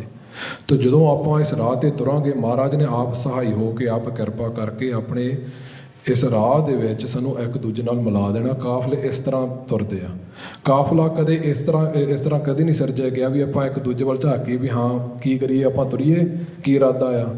ਵੀ ਜਦੋਂ ਆਪਾਂ ਤੁਰਨ ਲੱਗ ਪਵਾਂਗੇ ਮਹਾਰਾਜ ਦੇ ਓਟ ਆਸਰਾ ਤੱਕ ਕੇ, ਅਤੇ ਫਿਰ ਉਹ ਤੋਂ ਬਾਅਦ ਉਸ ਤਰੀਕੇ ਦੇ ਨਾਲ, ਉਸ ਸੁਰਤ ਦੇ ਨਾਲ, ਉਸ ਵਿੱਚੋਂ ਸਾਰਾ ਕੁਛ ਆਪਣਾ ਨਿਕਲਦਾ। ਸੋ for me in terms of confronting Indian interference, that's the first and foremost the most important thing. ਜਿਹੜੀ ਦੂਜੀ ਗੱਲ ਹੈਗੀ ਆ is a lot of what we're talking about is on the level of narrative.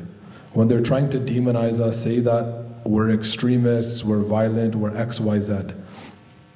Our response can't come out of self-censorship, it can't come out of this self-consciousness or a defensiveness.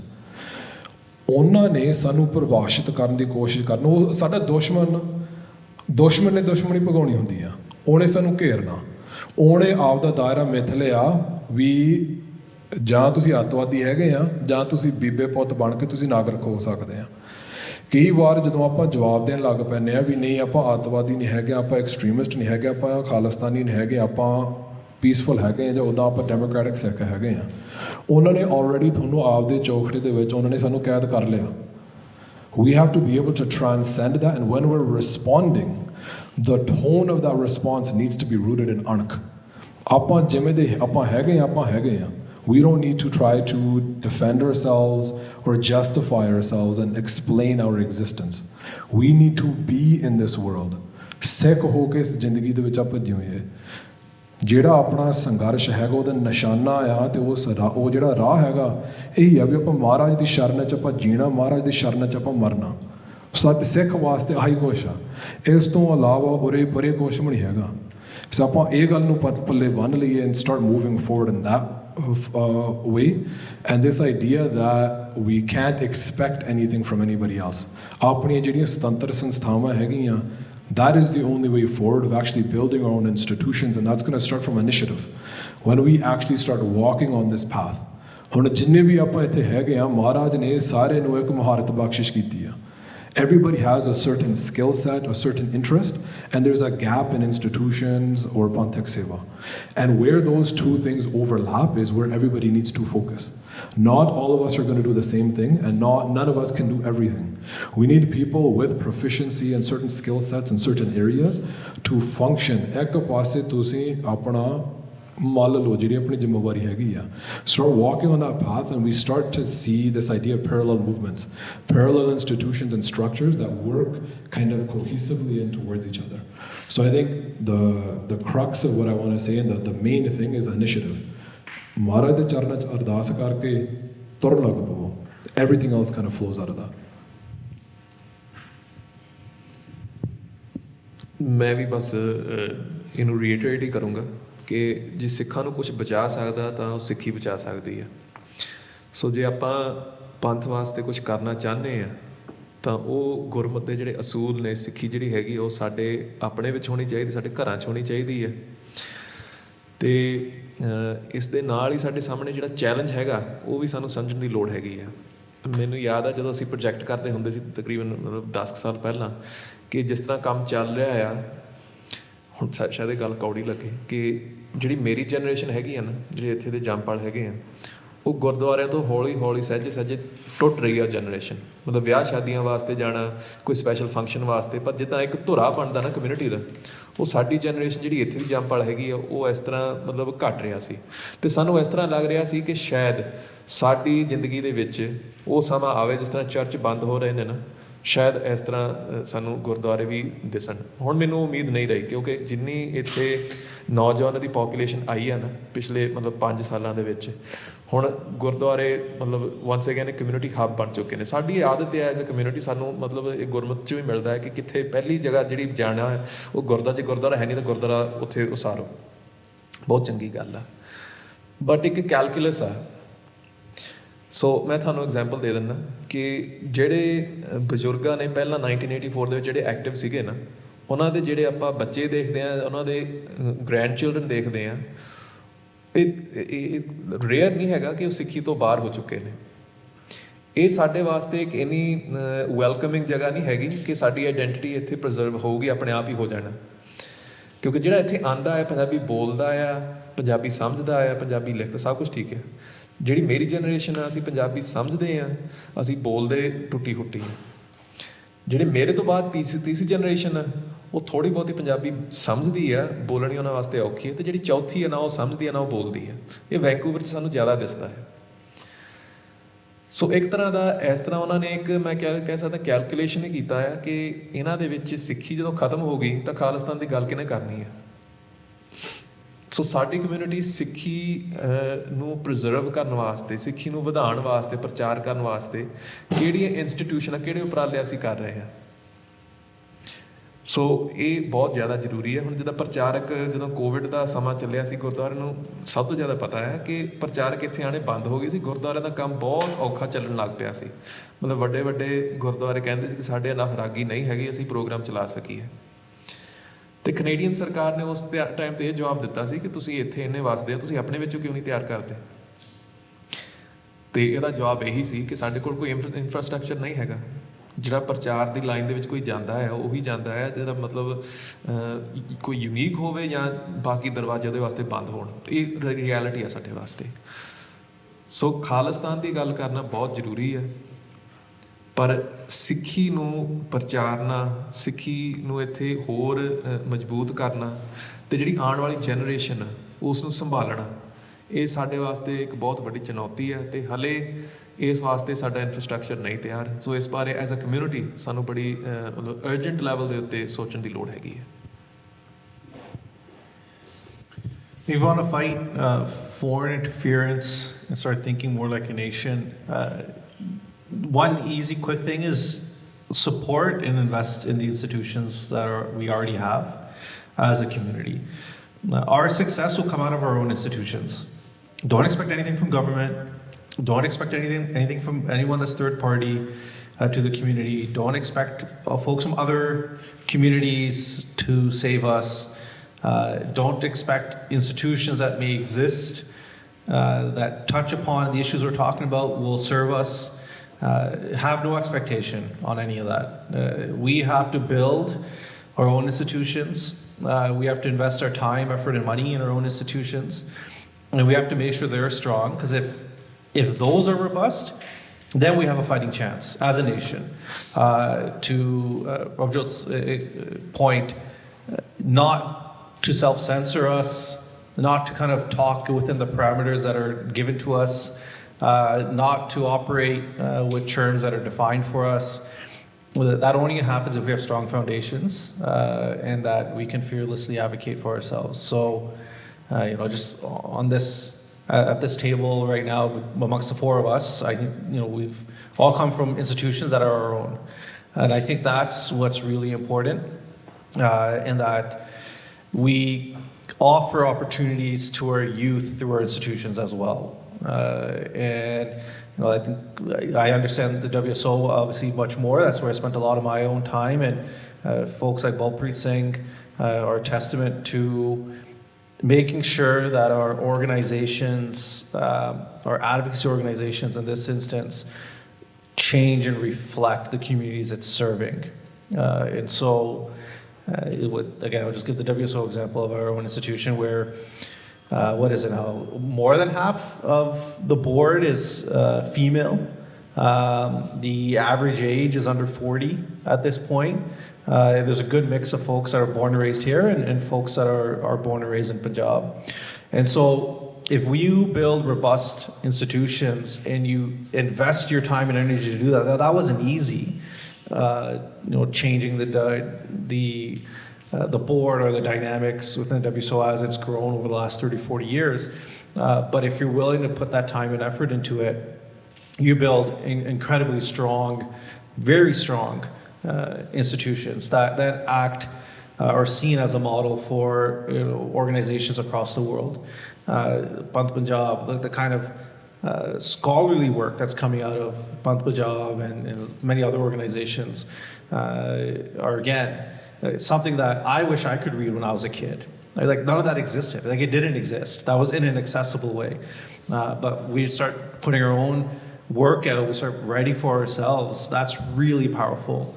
Versus, I don't know, let's running after universities to publish our stuff. We don't need it. We don't need to do that. Like, there's value in that, like, don't get me wrong, but it comes from building our own powerful institutions first. Again, I already gave the example of OGC and kind of the fabulous work that OGC does, right?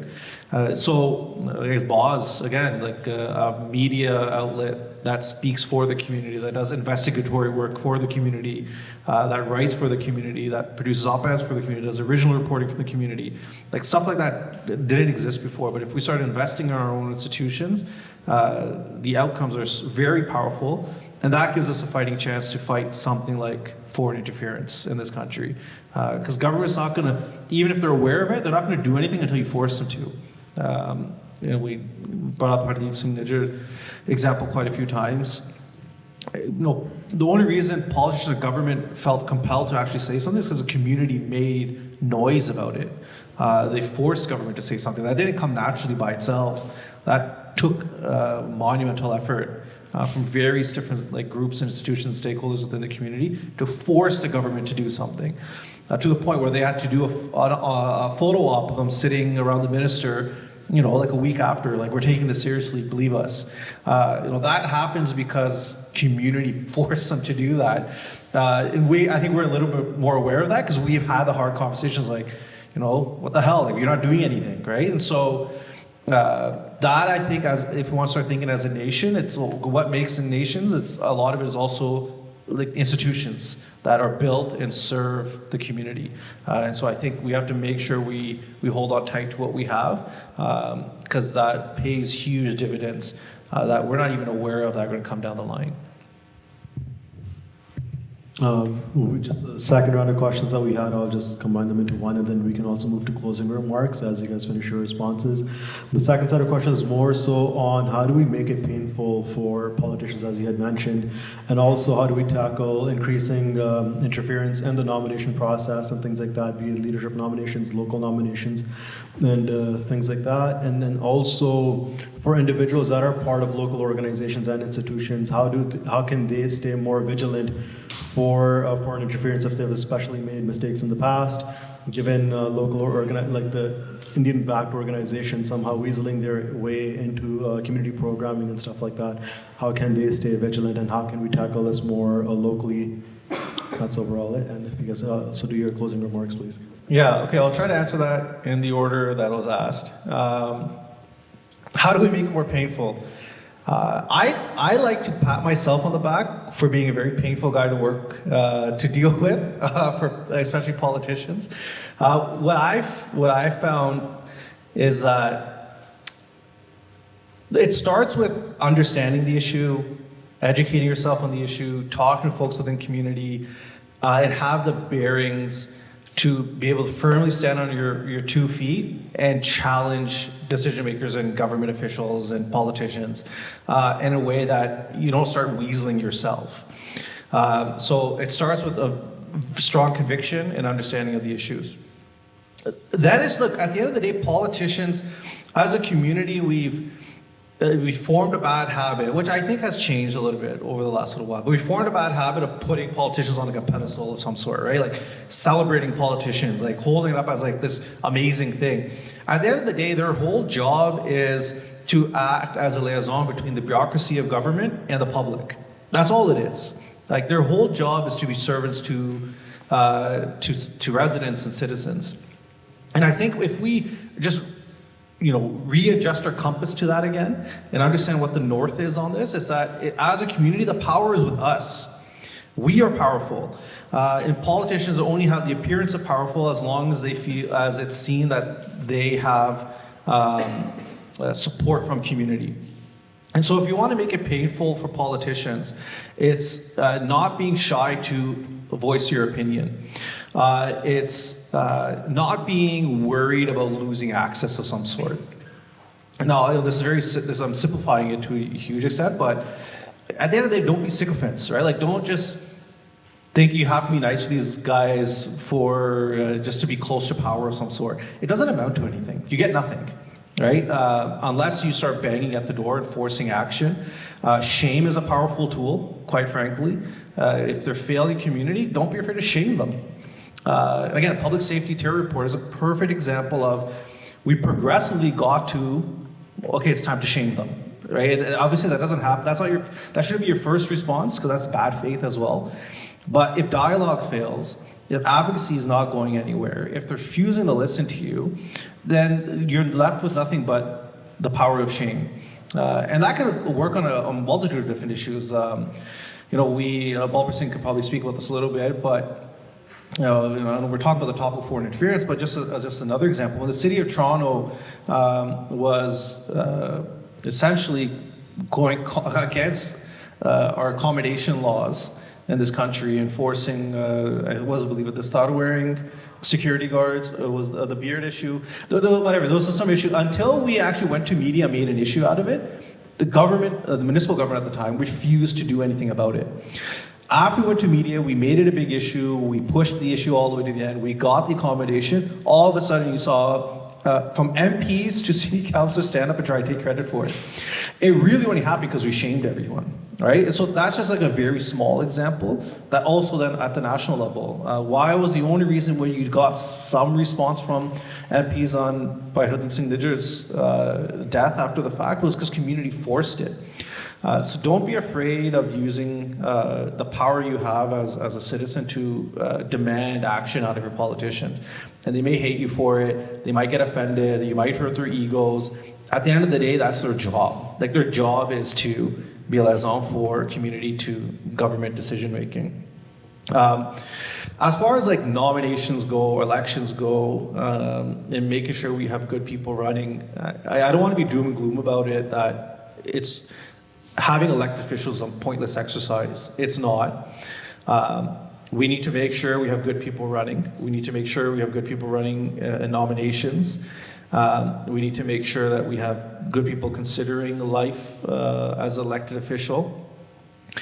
The part where it gets a little jaded is we've seen it over and over again, folks that are anchored in community or have at least projected that they're anchored in community go on to run. You start seeing the self-censorship when they start running, and then you see them get elected, and then you just see them drift away.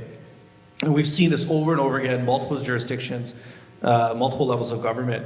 And the system is kind of designed in a way to punish folks that think for themselves. So it's a tough space to navigate. We've had good politicians from our community. I'm not going to say we haven't, but you're going to have a lot more failures than successes. That's just the nature of the beast. Doesn't mean we give up on it. It just means we have to be smarter about how we use our resources. I'm someone who ran for office myself unsuccessfully, but I chose City Hall for a reason, municipal politics for a reason. That's where my heart is. I love municipal issues, but I also understood that party politics will beat it out of you. Like, they will censor you, they'll make sure you don't do anything. And if you go off the beaten tracks, chances are they'll make you an independent. They'll just kick you out of the party. Municipal politics is, I think, an area of politics where we should encourage more folks from our community to run. We should encourage more people to seek office in municipal politics because, again, you're your own boss and you can more fearlessly serve the constituency or the residents that vote for you because you have an independent voice. And I've seen that myself here within City Hall, working within City Hall. But you're gonna attract the ire of the Indian government there as well. Just in my case, in my example, I was the most targeted city council candidate in Canada. I'm not even an incumbent, so it's not even like I had a track record that people were attacking me on. And it was purely foreign interference. It was Indian bots and like BJP IT cells that were attacking me. But I also made it a point when I ran, like I spoke about the referendum that happened as a candidate. I spoke about Indian interference as a candidate. I made a point of it. I'm like, I'd rather lose like this than self-censor myself, like, and get a seat just for the sake of getting a seat. Like, what's the point of that? That's just stupid. And so I think we just need to encourage other people to think like that, behave like that, and act in those situations, but then also support them. The third part, I don't recollect exactly what the third question was, but I'll just end with the point that we can't necessarily give up on politics. It's important to have people in these seats. I think our expectations of them should be rightfully jaded, but that doesn't mean we give up on them. It just means we have to invest in our third-party advocacy. We have to invest in organizations like the WSO. We have to invest in the knowledge production that comes out of something like Panth-Punjab. We have to support our Gurdwaras that are fearless and advocating for Sikh causes like OGC. That's what keeps the politicians honest, when those institutions are very robust and healthy. And so I think we have to make sure we continue to support those as well. मैं अपनी गलबात इनू थोड़ा जिहा संखेप च रखूँगा कि मैं लगदा जिहड़े पिछले सवाल दे विच आपां काफ़ी कवर कीता पर इन टर्म्स ऑफ भी जिहड़ा साडा पॉलिटिक्स नाल जिहड़ा सवाल दा जिहड़ा कह लो भी the essence of it is what's our relationship with politics and with the political establishment and I think आपां पिछले अपने सवाल दे विच कवर करता सीगा भी गुरु नूं गुरमत नूं मुੱਖ रखदिआं ਆਪਣੀਆਂ ਸੁਤੰਤਰ ਸੰਸਥਾਵਾਂ ਨੂੰ ਕਾਇਮ ਕਰਕੇ ਤੇ ਉਹਨਾਂ ਨੂੰ ਹੋਰ ਮਜ਼ਬੂਤ ਕਰਕੇ ਹੀ ਆਪਣਾ ਹੱਲ ਹੋਣਾ ਜਦੋਂ ਮਹਾਰਾਜ ਨੇ ਸ੍ਰੀ ਅਕਾਲ ਤਖਤ ਸਾਹਿਬ ਦਿੱਲੀ ਤਖਤ ਦੇ ਮੁਕਾਬਲੇ ਸਿਰਜਿਆ ਗਿਆ there is already this sense of our relationship with external power forces that ਆਪਾਂ ਇਹਨਾਂ ਦੀ ਅਧੀਨਗੀ ਨਹੀਂ ਕਬੂਲਣੀ that we are not trying to find our solutions from an alternative power source ਆਪਣੀ ਆਪ ਦੀ ਤਾਕਤ ਹੈਗੀ ਤੇ ਉਸ ਤਾਕਤ ਨੂੰ ਸਾਨੂੰ ਦੁਬਾਰਾ ਉਸਾਰਨ ਦੀ ਵੀ ਲੋੜ ਹੈਗੀ ਤੇ ਹੋਰ ਮਜ਼ਬੂਤ ਤਰੀਕੇ ਨਾਲ ਉਭਾਰਨ ਦੀ ਲੋੜ ਹੈਗੀ ਆ ਜਿਹੜੇ ਆਪਣੇ ਗੁਰਦੁਆਰਾ ਸਾਹਿਬ ਹੈਗੇ ਆ ਜਿੱਥੇ ਵੀ ਨਿਸ਼ਾਨ ਸਾਹਿਬ ਝੁਲਦਾ ਉਹ ਇੱਕ ਸੁਤੰਤਰ ਸਥਾਨ ਵਜੋਂ ਉਹਦੀ ਹੋਂਦ ਬਰਕਰਾਰ ਹੋਣੀ ਚਾਹੀਦੀ ਆ so I think understanding our relationship that there's going to be a relationship naturally with politics but understanding ਪੰਥ ਦੀ ਉਹਦੇ ਨਾਲ ਸਾਂਝ ਕਿਹੋ ਜਿਹੀ ਹੋਣੀ ਚਾਹੀਦੀ ਆ ਵੀ ਉਹ ਜਿਹੜੇ ਪੋਲੀਟੀਸ਼ੀਅਨ ਉਸ ਖੇਤਰ ਵਿੱਚ ਜਾਂਦੇ ਆ ਉਹ ਸਾਡੇ ਕੀ ਲੱਗਦੇ ਆ ਤੇ ਉਹਨਾਂ ਤੋਂ ਸਾਨੂੰ ਆਸਾਂ ਉਮੀਦਾਂ ਕਿੰਨੀਆਂ ਰੱਖਣੀਆਂ ਚਾਹੀਦੀਆਂ but I think the main thing which we've talked about over and over again is developing our own kind of independent sovereign institutions and the 2018 public safety report is a perfect example of that ਗੱਲਬਾਤ ਵੀ ਕੀਤੀ ਮਸਲੇ ਨੂੰ ਸੁਲਝਾਉਣ ਦੀ ਕੋਸ਼ਿਸ਼ ਵੀ ਕੀਤੀ ਸੀਗੀ but that galbat very quickly kind of came to an end where there were restrictions where the government was telling us which individuals are allowed to go into this meeting and represent our community and have a conversation. When the Gurdwaras pretty much put that pressure out that none of your MPs are going to be able to speak from these stages anymore, power lies with us and we need to recognize and exercise that power a lot more often. I'm actually going to just go to my final remarks, if that's all right. ਸੋ ਸਾਨੂੰ ਇਹ ਸਮਝਣ ਦੀ ਲੋੜ ਹੈਗੀ ਆ ਕਿ ਹੁਣ ਚੱਲ ਕੀ ਰਿਹਾ ਹੈ ਸੋ ਜਿਸ ਤਰ੍ਹਾਂ ਆਪਾਂ ਪਿਛਲੇ ਸਾਲ ਕਿਹਾ ਸੀ ਕਿ ਉਹਨਾਂ ਨੇ ਪ੍ਰੋਜੈਕਟ ਕਰਤਾ ਸੀ ਕਿ ਅਸੀਂ ਸਿੱਖਾਂ ਨੂੰ ਜਿਹੜੇ ਕੈਨੇਡਾ ਖਾਸ ਕਰਕੇ ਉਹਨਾਂ ਨੂੰ ਇੱਦਾਂ ਟਾਰਗੇਟ ਕਰਨਾ ਹੈ ਹੁਣ ਅਗਲਾ ਉਹਨਾਂ ਦਾ ਕੀ ਪ੍ਰੋਗਰਾਮ ਹੈਗਾ ਆ। ਸੋ ਇੱਕ ਕਿਤਾਬ ਹੈਗੀ ਆ ਇਹਨਾਂ ਨੇ ਸਪ੍ਰਿੰਗ ਆਫ 2020 ਛਪੀ ਸੀ, ਇਹਦਾ ਨਾਮ ਹੈ ਰਾਅ, history of India's covert operations. ਦਾ ਆਥਰ ਹੈ ਯਾਤਿਸ਼ ਯਾਦਵ। ਉਹਨੇ ਪੰਜਾਬ ਬਾਰੇ ਵੀ ਇੱਕ ਚੈਪਟਰ ਲਿਖਿਆ, ਉਹਨੇ 'ਚ ਜ਼ਿਆਦਾ ਤਾਂ ਇਹੀ ਲਿਖਿਆ ਕਿ ਕੈਨੇਡਾ ਦੇ ਵਿੱਚ ਸਿੱਖਾਂ ਨੂੰ ਕਿਸ ਤਰ੍ਹਾਂ ਇਨਫਿਲਟਰੇਟ ਕੀਤਾ, ਬੜੇ ਵਿਸਥਾਰ ਸਹਿਤ ਉਹ ਸਭ ਕੁਝ ਮੰਨ ਚੁੱਕਾ ਹੈ। ਇੱਕ ਤਾਂ M.K. ਧਾਰ ਨੇ ਆਪਣੀ ਕਿਤਾਬ ਲਿਖੀ ਹੈ, ਪਰ ਯਾਤਿਸ਼ ਯਾਦਵ ਨੇ ਵੀ ਇਹ ਕਿਤਾਬ 'ਚ ਬਹੁਤ ਕੁਝ ਲਿਖਿਆ, ਗੁਰਦੁਆਰੇ 'ਚ ਅਸੀਂ ਕਿਸ ਤਰ੍ਹਾਂ ਬੰਦੇ ਫਿੱਟ ਕੀਤੇ ਤੇ ਸਭ ਕੁਝ। ਬਟ ਐਂਡ ਦੇ ਵਿੱਚ ਉਹਨੇ ਜੋ ਅੱਜ ਦੀ ਸਥਿਤੀ ਹੈਗੀ ਹੈ ਨਾ, ਉਸ ਬਾਰੇ ਥੋੜ੍ਹਾ ਬਹੁਤਾ ਲਿਖਿਆ ਜੋ ਮੈਂ ਤੁਹਾਡੇ ਨਾਲ ਸਾਂਝਾ ਕਰੂੰਗਾ। Given this situation, it was decided that the RAW, while pursuing espionage operations, should also be tasked with successfully executing psychological warfare. Intelligence operations are conducted by rules and operatives are free to apply and use all kinds of ammunition to defeat inimical forces. ਕਹਿੰਦੇ ਕਿ ਹੁਣ ਅਸੀਂ ਇਹ ਸਮਝ ਚੁੱਕੇ ਹਾਂ ਕਿ psychological warfare ਜਿਹੜਾ ਆ ਇਹ ਵੀ ਬਹੁਤ ਜ਼ਰੂਰੀ ਹੈ। ਦਿਮਾਗਾਂ ਦੇ ਉੱਤੇ ਮਤਲਬ ਲਗਾਤਾਰ ਹਮਲੇ ਕਰਨੇ, ਉਹਨਾਂ ਨੂੰ ਦਿਮਾਗੀ ਤੌਰ ਦੇ ਉੱਤੇ ਪਰੇਸ਼ਾਨ ਕਰਨਾ, ਇਹ ਕਹਿੰਦੇ ਸਾਡਾ ਇੱਕ ਮਤਲਬ ਆਪਰੇਸ਼ਨ ਹੋਊਗਾ। ਹੁਣ ਅੱਜ ਦੇ ਸਮੇਂ ਵਿੱਚ ਉਹਨਾਂ ਨੇ ਕੀ ਕੀਤਾ ਆ, ਸੋ ਇਹ ਫਾਈਨਲ ਪੈਰਾਗ੍ਰਾਫ ਉਹਦੇ chapter the, there is a growing need for analysts in the digital battle space. So digital battle space ਦੇ ਵਿੱਚ ਹੁਣ ਜਦੋਂ ਆਪਾਂ ਮਾਰਚ ਤੋਂ ਬਾਅਦ ਦੇਖਦੇ ਆ ਨਾ ਟਵਿੱਟਰ ਜਾਂ ਸੋਸ਼ਲ ਮੀਡੀਆ, ਕੋਈ ਵੀ ਤੁਸੀਂ ਸਿੱਖ ਪੋਸਟ ਪਾਉਂਦੇ ਹੋ ਜਾਂ ਤਾਂ ਤੁਹਾਡਾ ਉਹ ਮਤਲਬ ਲਾ ਦਿੱਤਾ ਜਾਂਦਾ ਹੈ, ਤੁਹਾਡਾ ਅਕਾਊਂਟ ਫ੍ਰੀਜ਼ ਹੋ ਜਾਂਦਾ ਹੈ। ਸਾਡਾ WSO ਦਾ ਅਕਾਊਂਟ ਇੱਦਾਂ ਹੀ ਹੈ। ਜਦੋਂ ਆਪਾਂ ਭਾਈ ਹਰਦੀਪ ਸਿੰਘ ਬਾਰੇ ਇੱਕ ਪੋਸਟ ਪਾਉਂਦੇ ਆ, ਪ੍ਰੈਸ ਰਿਲੀਜ਼ ਆ ਜਿਹੜੀ ਸਾਰੀਆਂ ਮੇਨ ਸਟ੍ਰੀਮ ਮੀਡੀਆ ਨੇ ਕਵਰ ਕੀਤੀ ਆ, ਉਹ ਪ੍ਰੈਸ ਰਿਲੀਜ਼। ਇੰਸਟਾਗ੍ਰਾਮ ਜੋ ਮੈਟਾ ਆ, ਇੰਸਟਾਗ੍ਰਾਮ ਫੇਸਬੁੱਕ, ਉਹਨਾਂ ਨੇ ਉਹ ਪੋਸਟ ਲਾ ਦਿੱਤੀ, ਕੈਂਸਲ ਕਰ ਦਿੱਤੀ, ਤੇ ਸਾਡਾ ਜਿਹੜਾ ਸੋਸ਼ਲ ਮੀਡੀਆ ਅਕਾਊਂਟ ਆ ਉਹ ਫ੍ਰੀਜ਼ ਕਰਤਾ ਕਿ ਤੁਹਾਡਾ ਰਿਸਟ੍ਰਿਕਟਡ ਆ। ਜੇ ਤੁਹਾਨੂੰ ਫੋਲੋ ਕੋਈ ਕਰਦਾ ਤਾਂ ਉਹ ਤੁਹਾਡੇ ਪੋਸਟ ਦੇਖ ਸਕਦਾ ਹੈ, ਬਾਹਰੋਂ ਜਿਹੜਾ ਕੋਈ ਨਹੀਂ ਫੋਲੋ ਕਰਦਾ ਤੁਹਾਨੂੰ ਦੇਖ ਨਹੀਂ ਸਕਦਾ। ਤੇ ਜਿਹੜੇ ਬੌਟਸ ਨੇ, ਕੋਈ ਵੀ ਤੁਸੀਂ ਸਿੱਖ ਪੋਜ਼ਿਟਿਵ ਪੋਸਟ ਪਾਓਗੇ ਨਾ ਤਾਂ ਮਤਲਬ ਲਗਾਤਾਰ 100 200 300 ਨੈਗੇਟਿਵ ਪੋਸਟ ਉੱਦਾਂ ਹੀ ਆ ਜਾਣਗੇ। ਸੋ ਇਹ ਪਹਿਲਾਂ ਹੀ ਦੱਸ ਚੁੱਕੇ ਨੇ, ਮਤਲਬ 3 ਸਾਲ ਪਹਿਲਾਂ। A proposal has been moved by the government extending immunity to cyber decoys recruited to counter propaganda and criminal activities in the virtual world. For successful future operations on the ground, a decision has been taken to set up a joint counter operations center involving RAW, the NIA, the IB, and the Punjab Police. Decision was taken during a meeting of top security officials in early 2019, also finalized a blueprint to hire the services of retired officers and spies who had served in Punjab during the peak of the Khalistan movement. The aim is to ensure that Indian spies have superior resources to preempt any ISI moves. So ਉਹਨਾਂ ਨੇ ਮਤਲਬ 2019 ਦੇ ਵਿੱਚ ਇੱਕ joint task force ਆਪਣੀ ਬਣਾਈ ਹੈ, ਜਿਹਦੇ 'ਚ ਸਾਰੀਆਂ ਉਹਨੇ ਆਪਣੇ ਟੌਪ ਦੇ ਜਿਹੜੀਆਂ ਇੰਟੈਲੀਜੈਂਸ ਏਜੰਸੀਜ਼ ਨੇ ਇਕੱਠੀਆਂ ਕਰਕੇ ਪੰਜਾਬ ਪੁਲਿਸ ਦੇ ਨਾਲ ਉਹਨਾਂ ਨੇ ਕਹਿ ਦਿੱਤਾ ਕਿ ਆਨਲਾਈਨ ਅਸੀਂ ਆਪਣੀ ਐਕਟੀਵਿਟੀਜ਼ ਵਧਾਉਣੀਆਂ ਨੇ, ਸਾਈਕੋਲੋਜੀਕਲ ਵਾਰਫੇਅਰ ਕਰਨਾ ਹੈ, ਤੇ ਆਪਣੇ ਬੰਦੇ ਪਹਿਲਾਂ ਹੀ ਆਪਾਂ ਪਲਾਂਟ ਕਰਨੇ ਨੇ। ਸੋ ਜਿਸ ਤਰ੍ਹਾਂ ਆਪਾਂ ਕਿਹਾ ਨਾ ਕਿ ਕੈਨੇਡੀਅਨ ਸਰਕਾਰ ਨੂੰ ਪਤਾ ਨਹੀਂ ਹੈਗਾ। ਜੇ ਤੁਸੀਂ ਇੰਡੀਅਨ ਹਾਈ ਕਮਿਸ਼ਨ ਦੇ EMPLOYEES ਹੀ ਦੇਖ ਲਓ, ਉਹ ਕੋਈ ਮਤਲਬ ਉਹਨਾਂ ਨੇ ਆਪਣੇ ਪੋਸਟ ਕੀਤੇ ਹੋਏ ਨੇ। Bikrampal Singh Patti, so first secretary consular responsible for passport, visa, and consular matters, including OCI cards, Indian nationals in distress and death cases. So ਇੱਕ diplomat ਹੈ। ਕੌਣ ਆ ਬਿਕਰਮਪਾਲ ਸਿੰਘ ਭੱਟੀ? ਤੁਸੀਂ ਹੈਰਾਨ ਹੋਵੋਗੇ, ਇਹ ਪੰਜਾਬ ਦਾ DIG ਲੈਵਲ ਬੰਦਾ ਹੈ, IPS ਅਫਸਰ ਹੈ।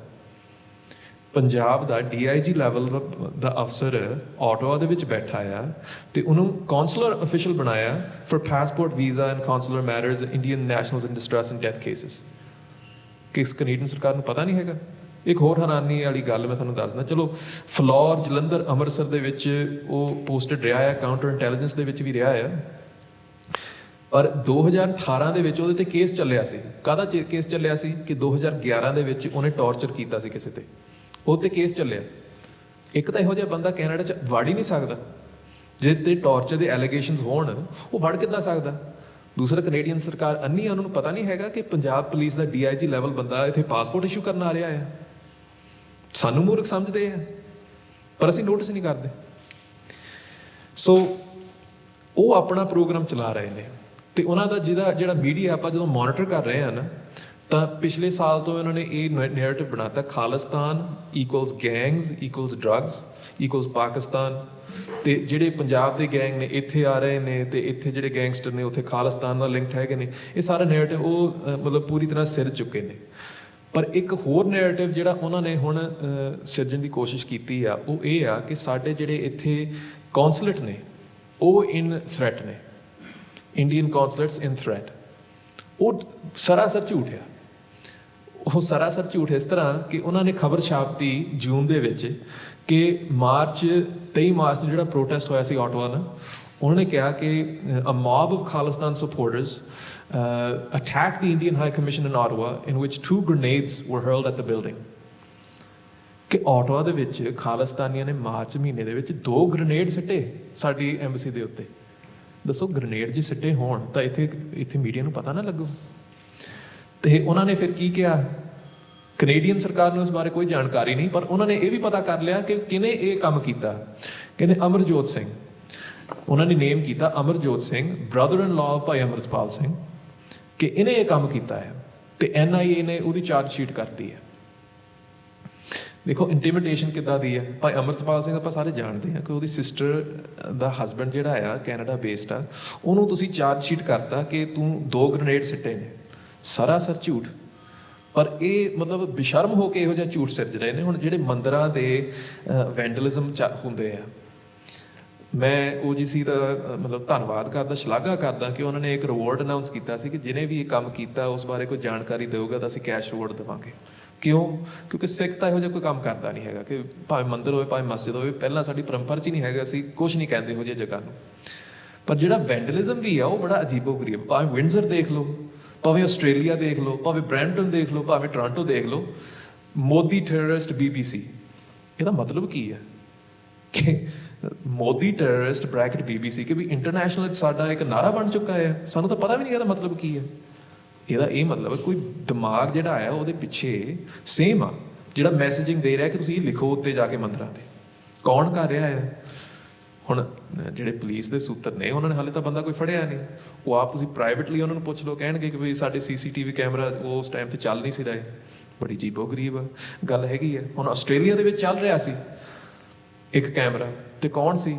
ਹਰਿਆਣਾ ਵਾਲੀ ਕਾਰ ਦਾ ਚਾਲਕ, ਜੋ ਕਿ ਬਾਅਦ 'ਚ ਪਤਾ ਲੱਗਿਆ ਕਿ ਹਿੰਦੂ ਇੰਡੀਵਿਜੂਅਲ ਸੀ। ਉਹਨੇ ਇਹ ਵੈਂਡਲਿਜ਼ਮ ਕੀਤਾ ਕਿ ਪਤਾ ਨਹੀਂ ਹੈਗਾ ਇੱਥੇ ਕਿ ਕੌਣ ਕਰ ਰਿਹਾ ਹੈ, ਪਤਾ ਆ। ਪਰ ਉਹ ਓਪਨਲੀ ਇਸ ਚੀਜ਼ ਨੂੰ ਐਕਸਪੋਜ਼ ਨਹੀਂ ਕਰਨਾ ਚਾਹੁੰਦੇ, ਕਰ ਨਹੀਂ ਸਕਦੇ। ਉਹ ਇੱਥੇ ਤੱਕ ਇਹਨੂੰ ਹਾਸੋਹੀਣੀ ਗੱਲ ਆ, ਭਗਵਤ ਗੀਤਾ ਪਾਰ ਕਿਆ, ਉਹਦਾ ਸਾਈਨ ਉਹਨਾਂ ਨੇ ਲਾ ਕੇ ਮੁਰੰਮਤ ਕਰਨੀ ਸੀ, ਚੇਂਜ ਕਰਨਾ ਸੀ, ਉਹੀ ਉਹਨਾਂ ਨੇ ਪਾਤਾ ਕਿ ਜੇ ਦੇਖੋ ਜੀ ਇਹ ਸਾਈਨ ਲਾਤਾ, ਵੈਂਡਲਿਜ਼ਮ ਹੋ ਗਈ ਹੈ। MPਆਂ ਨੇ, ਮੇਅਰ ਨੇ, ਸਾਰੇ ਨੇ ਉਹ ਤਾਂ ਬਹੁਤ ਮਾੜਾ ਕੀਤਾ ਹੈ, ਹਿੰਦੂਜ਼ ਇਨ ਡੇਂਜਰ। ਹੁਣ ਹਿੰਦੂ ਫੋਬੀਆ ਇਹ ਇਜ਼ਰਾਈਲ ਤੋਂ ਉਹਨਾਂ ਨੇ ਸਿੱਖਿਆ। ਐਂਟੀ-ਸੈਮਿਟਿਜ਼ਮ ਜੋ ਤੁਸੀਂ ਕਹਿ ਦਿੰਦੇ ਹੋ ਨਾ, ਤੁਸੀਂ ਇਜ਼ਰਾਈਲ ਨੂੰ ਵੀ ਨਹੀਂ ਕ੍ਰਿਟਿਸਾਈਜ਼ ਕਰ ਸਕਦੇ, ਤੁਸੀਂ ਜਿਊਸ਼ ਕਮਿਊਨਿਟੀ ਦਾ ਦੂਰ ਦੀ ਗੱਲ ਆ ਉਹਨੂੰ ਕ੍ਰਿਟਿਸਾਈਜ਼ ਨਹੀਂ ਕਰ ਸਕਦੇ, ਕਿਉਂਕਿ ਉਹ ਫਿਰ ਐਂਟੀ-ਸੈਮੈਟਿਕ ਬਣ ਜਾਂਦਾ ਹੈ। ਉਹਨਾਂ ਨੇ ਆਪਣੀ ਟਰਮ ਹਿੰਦੂ ਫੋਬੀਆ ਇੰਟਰੋਡਿਊਸ ਕਰਤੀ ਹੈ, ਜੋ ਉਹਨਾਂ ਨੇ ਇਸ ਟਾਈਮ ਤੇ ਪਾਰਲੀਮੈਂਟ ਦੇ ਵਿੱਚ ਇੱਕ ਪਟੀਸ਼ਨ ਉਹਨਾਂ ਨੇ ਸ਼ੁਰੂ ਕੀਤਾ ਹੈ, ਜੋ ਕਿ ਪੇਸ਼ ਹੋਣਾ ਹੈ। ਜਿਹੜੀ ਡੈਪੂਟੀ ਲੀਡਰ ਆਫ ਕੰਜ਼ਰਵੇਟਿਵ ਪਾਰਟੀ ਹੈ ਨਾ, ਮਲਿਸਾ ਦਾ ਲੈਂਸਮਨ, ਉਹਨੇ ਇਹ ਪੋਸਟ ਪਾਈ ਹੈ ਕਿ ਹਿੰਦੂ ਫੋਬੀਆ ਕੈਨੇਡੀਅਨ ਸਰਕਾਰ ਰੈਕਗਨਾਈਜ਼ ਕਰੇ, ਕਿਉਂਕਿ ਹਿੰਦੂਆਂ ਦੇ ਉੱਤੇ ਬਹੁਤ ਜ਼ਿਆਦਾ ਅਟੈਕ ਹੋ ਰਹੇ ਨੇ ਕੈਨੇਡਾ ਦੇ ਵਿੱਚ। ਸੋ ਉਹਨਾਂ ਨੇ ਇਹ ਕੋਸ਼ਿਸ਼ ਕਰਨੀ ਹੈ ਕਿ ਤੁਸੀਂ ਇੰਡੀਆ ਨੂੰ ਕ੍ਰਿਟਿਸਾਈਜ਼ ਕਰਨਾ ਵੀ, ਕੈਸਟ ਸਿਸਟਮ ਨੂੰ ਕ੍ਰਿਟਿਸਾਈਜ਼ ਕਰਨਾ, ਬਾਹਮਣਵਾਦ ਨੂੰ ਕ੍ਰਿਟਿਸਾਈਜ਼ ਕਰਨਾ, ਇਹ ਹਿੰਦੂ ਫੋਬੀਆ ਦੇ ਅੰਬਰੇਲਾ ਥੱਲੇ ਲਿਆ ਕੇ ਉਹਨਾਂ ਨੇ ਇਸ ਚੀਜ਼ ਨੂੰ ਮਤਲਬ ਖਤਮ ਕਰਨ ਦੀ ਕੋਸ਼ਿਸ਼ ਕਰਨੀ ਹੈ। ਸੋ ਸਾਨੂੰ ਸਾਵਧਾਨ ਹੋਣ ਦੀ ਲੋੜ ਹੈਗੀ ਹੈ। ਪੋਲੀਟੀਸ਼ੀਅਨਸ ਨਾਲ ਚਲੋ ਸਾਨੂੰ ਧਿਆਨ ਦੇਣ ਦੀ ਲੋੜ ਹੋਏਗੀ। ਸਾਡੇ ਨਗਰ ਕੀਰਤਨ ਤੇ ਆ ਜਾਂਦੇ ਨੇ, ਚੰਗੀ ਗੱਲ ਆ, ਪਰ ਉਹਨਾਂ ਨੂੰ ਸਵਾਲ ਪੁੱਛਣਾ ਬਣਦਾ ਕਿ ਤੁਸੀਂ RSS ਦੇ ਇਵੈਂਟਸ ਤੇ ਕਿਉਂ ਜਾਂਦੇ ਹੋ? ਹਿੰਦੂ ਫੋਬੀਆ ਜੋ ਇੱਕ ਨਾਨ ਐਗਜ਼ਿਸਟੈਂਟ ਇੱਕ ਫੈਨੋਮੀਨਾ, ਤੁਸੀਂ ਉਸ ਨੂੰ ਕਿਉਂ ਤੁਸੀਂ ਰੈਕਗਨਾਈਜ਼ ਕਰਨਾ ਚਾਹੁੰਦੇ ਹੋ? ਤੇ ਸਾਨੂੰ ਇਸ ਤੋਂ ਵੀ ਸਾਵਧਾਨ ਰਹਿਣਾ ਚਾਹੀਦਾ ਹੈ ਕਿ ਇਹੋ ਜਿਹੀ ਸ਼ਰਾਰਤ ਐਕਸਪੈਕਟੇਸ਼ਨ ਤੋਂ ਬਾਹਰ ਨਹੀਂ, ਇਮੈਜੀਨੇਸ਼ਨ ਤੋਂ ਬਾਹਰ ਨਹੀਂ, ਕਿ ਕੌਂਸੂਲੇਟਸ ਦੇ ਉੱਤੇ false flag attack, false flag ਕੇ ਆਪਣੇ ਆਪ ਹੀ ਅਟੈਕ ਕਰਨੇ, ਇਹ ਹੋ ਸਕਦਾ ਹੈ ਕਿਉਂਕਿ ਉਹਨਾਂ ਨੇ ਇਸ ਚੀਜ਼ ਨੂੰ ਬੜੇ ਖੁੱਲ੍ਹ ਕੇ ਇਹ ਪ੍ਰੋਜੈਕਟ ਕੀਤਾ ਹੈ। ਸੋ ਸਮਾਂ ਸਾਡੇ ਵਾਸਤੇ ਮੈਂ ਕਹਿ ਸਕਦਾ ਹਾਂ ਬੜਾ ਨਾਜ਼ੁਕ ਆ, ਪਰ ਗੱਲ ਤਾਂ ਉੱਥੇ ਹੀ, ਮੇਰੇ ਵਾਸਤੇ ਤਾਂ ਉੱਥੇ ਹੀ ਮੁੱਕਦੀ ਹੈ ਕਿ ਆਪਾਂ ਸਿੱਖੀ ਨਾਲ ਜੁੜਾਂਗੇ, ਸਿੱਖੀ ਸਿਧਾਂਤ ਨਾਲ, ਗੁਰਮਤ ਨਾਲ ਜੁੜਾਂਗੇ ਤਾਂ ਗੁਰੂ ਸਾਹਿਬ ਸਾਡੀ ਬਾਂਹ ਫੜਨਗੇ।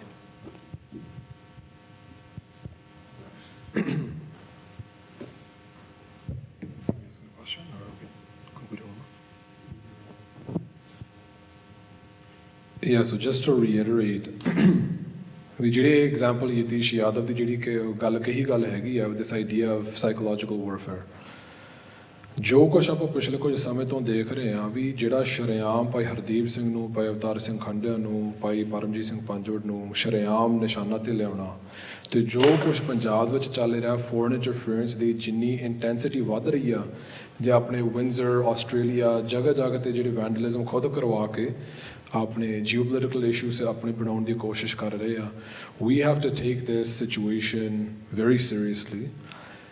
ਜਦੋਂ ਕਿਸਾਨ ਮੋਰਚਾ ਵੀ ਚੱਲਦਾ ਸੀਗਾ ਉਦੋਂ ਇਫ ਯੂ ਲੁੱਕ ਕਲੋਸਲੀ ਜਿਹੜੇ ਇੰਟੈਲੀਜੈਂਸ ਅਫਸਰ ਰਾਹ ਦੇ ਭਾਵੇਂ ਹੋਣ ਸਾਬਕਾ ਜਾਂ ਮੌਜੂਦਾ, ਜਿਹੜੇ ਮਿਲਟਰੀ ਦੇ ਅਫਸਰ ਤੇ ਜਿਹੜੇ ਬਿਊਰੋਕ੍ਰਾਸੀ ਦੇ ਜਿਹੜੇ ਅਫਸਰਸ਼ਾਹੀ ਦੇ ਵਿੱਚ ਜਿਹੜੇ ਬੰਦੇ ਮੁਹਤਬਰ ਹੈਗੇ ਆ, ਉਹਨਾਂ ਨੇ ਕਿਸਾਨ ਮੋਰਚੇ ਦੇ ਚੱਲਦਿਆਂ ਹੀ ਉਹਨਾਂ ਨੇ ਇਹ ਗੱਲ ਸਾਫ਼ ਕਰਤੀ ਸੀਗੀ ਤੇ ਮੋਦੀ ਨੂੰ ਵਾਰ-ਵਾਰ ਉਹ ਪਿੱਟਦੇ ਸੀਗੇ ਵੀ ਭਰਾਵਾ ਤੂੰ ਇਹ ਕਾਨੂੰਨ ਤੋਂ ਵਾਪਸ ਲੈ ਲਾ, ਸਿੱਖਾਂ ਨਾਲ ਹੁਣ ਮੱਥਾ ਲਾਉਣ ਦੇ ਨਾਲ ਨੁਕਸਾਨ ਹੀ ਹੋਣਾ ਸਾਡਾ।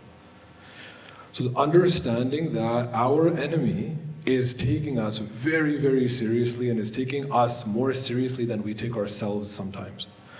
So ਇਹ ਜਿਹੜਾ ਹੁਣ ਨਾਜ਼ੁਕ ਦੌਰ ਦੀ ਗੱਲ ਹੈਗੀ ਹੈ, ਜਿਹੜਾ ਆਪਣਾ ਸੰਘਰਸ਼ ਕਹਿ ਲਓ 80ਵਿਆਂ ਤੋਂ 95 ਤੱਕ ਚੱਲਦਾ ਰਿਹਾ, ਉਹਦਾ ਇੱਕ ਪੜਾਅ ਸੀ ਤੇ ਹੁਣ ਸਾਨੂੰ ਇਸ ਗੱਲ ਬਾਰੇ ਬਿਲਕੁਲ ਸੁਚੇਤ ਅੱਖਾਂ ਖੋਲ੍ਹ ਲੈਣੀਆਂ ਚਾਹੀਦੀਆਂ ਵੀ ਜਿਹੜਾ ਇਸ ਚੱਲ ਰਹੇ ਸੰਘਰਸ਼ ਦਾ ਅਗਲਾ ਪੜਾਅ ਆ, ਬਹੁਤ ਛੇਤੀ ਆਪਾਂ ਉਸ ਦੇ ਵਿੱਚ ਦਾਖਲ ਹੋਣ ਲੱਗੇ ਹਾਂ ਜਾਂ ਦਾਖਲ ਹੋਏ ਹੋਏ ਹਾਂ। ਸੋ ਵੀ ਹੈਵ ਟੂ ਅੰਡਰਸਟੈਂਡ ਆਪਣੇ ਕੀ ਹਾਲਾਤ ਹੈਗੇ, ਸਾਡੀ ਕਪੈਸਿਟੀ, ਸਾਨੂੰ ਕਿਹੜੇ ਕਿਹੜੇ ਕੰਮਾਂ ਨੂੰ ਤਰਜੀਹ ਦੇਣੀ ਚਾਹੀਦੀ ਆ, ਜਿਹੜੀ ਜਿਓਪੋਲਿਟੀਕਲ ਜਿਹੜੀ ਚਰਨਿੰਗ ਹੋ ਰਹੀ ਹੈ ਸਾਡੇ ਖਿੱਤੇ ਦੇ ਵਿੱਚ, ਜਿਹੜੀ ਪੰਜਾਬ ਦੀ ਸਟ੍ਰੈਟੇਜਿਕ ਇੰਪੋਰਟੈਂਸ ਹੈਗੀ ਆ ਟ੍ਰੇਡ ਵਾਸਤੇ, ਜਿਹੜਾ trade route land route Punjab ਦੇ ਵਿੱਚ ਨੂੰ ਬਣਦਾ, ਜਿਹੜਾ ਮਿਲਟਰੀ ਜੇ ਆਪਣੇ ਚੀਨ ਦੇ ਨਾਲ ਪਾਕਿਸਤਾਨ ਦੇ ਨਾਲ ਸਰਹੱਦਾਂ 'ਤੇ ਲੜਾਈ ਹੁੰਦੀ ਹੈ, ਉਹ Punjab is a main supply point. ਜਿਹੜੇ ਆਪਣੇ ਏਅਰ ਮਿਸਲ ਡਿਫੈਂਸ ਸਿਸਟਮ ਉਹ ਵੀ ਪੰਜਾਬ ਦੇ ਵਿੱਚ ਉਹਨਾਂ ਨੇ ਤੈਨਾਤ ਕੀਤੇ ਆ। ਅੰਡਰਸਟੈਂਡਿੰਗ ਵੀ ਸਾਰੀ ਦੁਨੀਆ ਦੀਆਂ ਨਜ਼ਰਾਂ 'ਤੇ ਇਸ ਵੇਲੇ ਸਾਡੇ 'ਤੇ ਟਿਕੀਆਂ ਹੋਈਆਂ। ਸੋ ਸਾਨੂੰ ਵੀ ਉਨੀ ਹੀ ਗੰਭੀਰਤਾ ਦੇ ਨਾਲ, ਉਨੀ ਜ਼ਿੰਮੇਵਾਰੀ ਅਤੇ ਸੰਜੀਦਗੀ ਦੇ ਨਾਲ ਸਾਨੂੰ ਇਹ ਸਾਰੇ ਸਿਚੁਏਸ਼ਨ ਨੂੰ ਖੁੱਲ੍ਹੇ ਅੱਖਾਂ ਨਾਲ ਸਵਾਕਾਰ ਕਰ ਲੈਣਾ ਚਾਹੀਦਾ, ਸਮਝ ਲੈਣਾ ਚਾਹੀਦਾ ਅਤੇ ਉਹਦੇ ਵਾਸਤੇ ਤਿਆਰੀ ਕਰਨੀ ਚਾਹੀਦੀ ਆ। ਅਤੇ ਇਹਦੇ ਵਿੱਚੋਂ ਕੋਈ ਵੀ ਡਰ ਜਾਂ ਸਹਿਮ ਜਾਂ ਐਨੀ ਕਾਈਂਡ ਆਫ ਐਂਗਜ਼ਾਇਟੀ ਔਰ ਟੈਨਸ਼ਨ, ਖਾਲਸਾ ਜਦੋਂ ਵੀ ਹੁਣ ਸਾਨੂੰ ਜੰਗ ਦੇ ਮੈਦਾਨ ਦੇ ਵਿੱਚ ਨਿੱਤਰਨ ਦਾ ਮੌਕਾ ਮਿਲ ਰਿਹਾ, ਖਾਲਸਾ ਹੱਸ ਕੇ ਚਾਹ ਦੇ ਨਾਲ ਉਸ ਜਿਹੜਾ ਚੈਲੰਜ ਹੈਗਾ, ਚੁਣੌਤੀ ਹੁੰਦੀ ਆ, ਉਹਨੂੰ ਟੱਕਰ ਦਿੰਦਾ।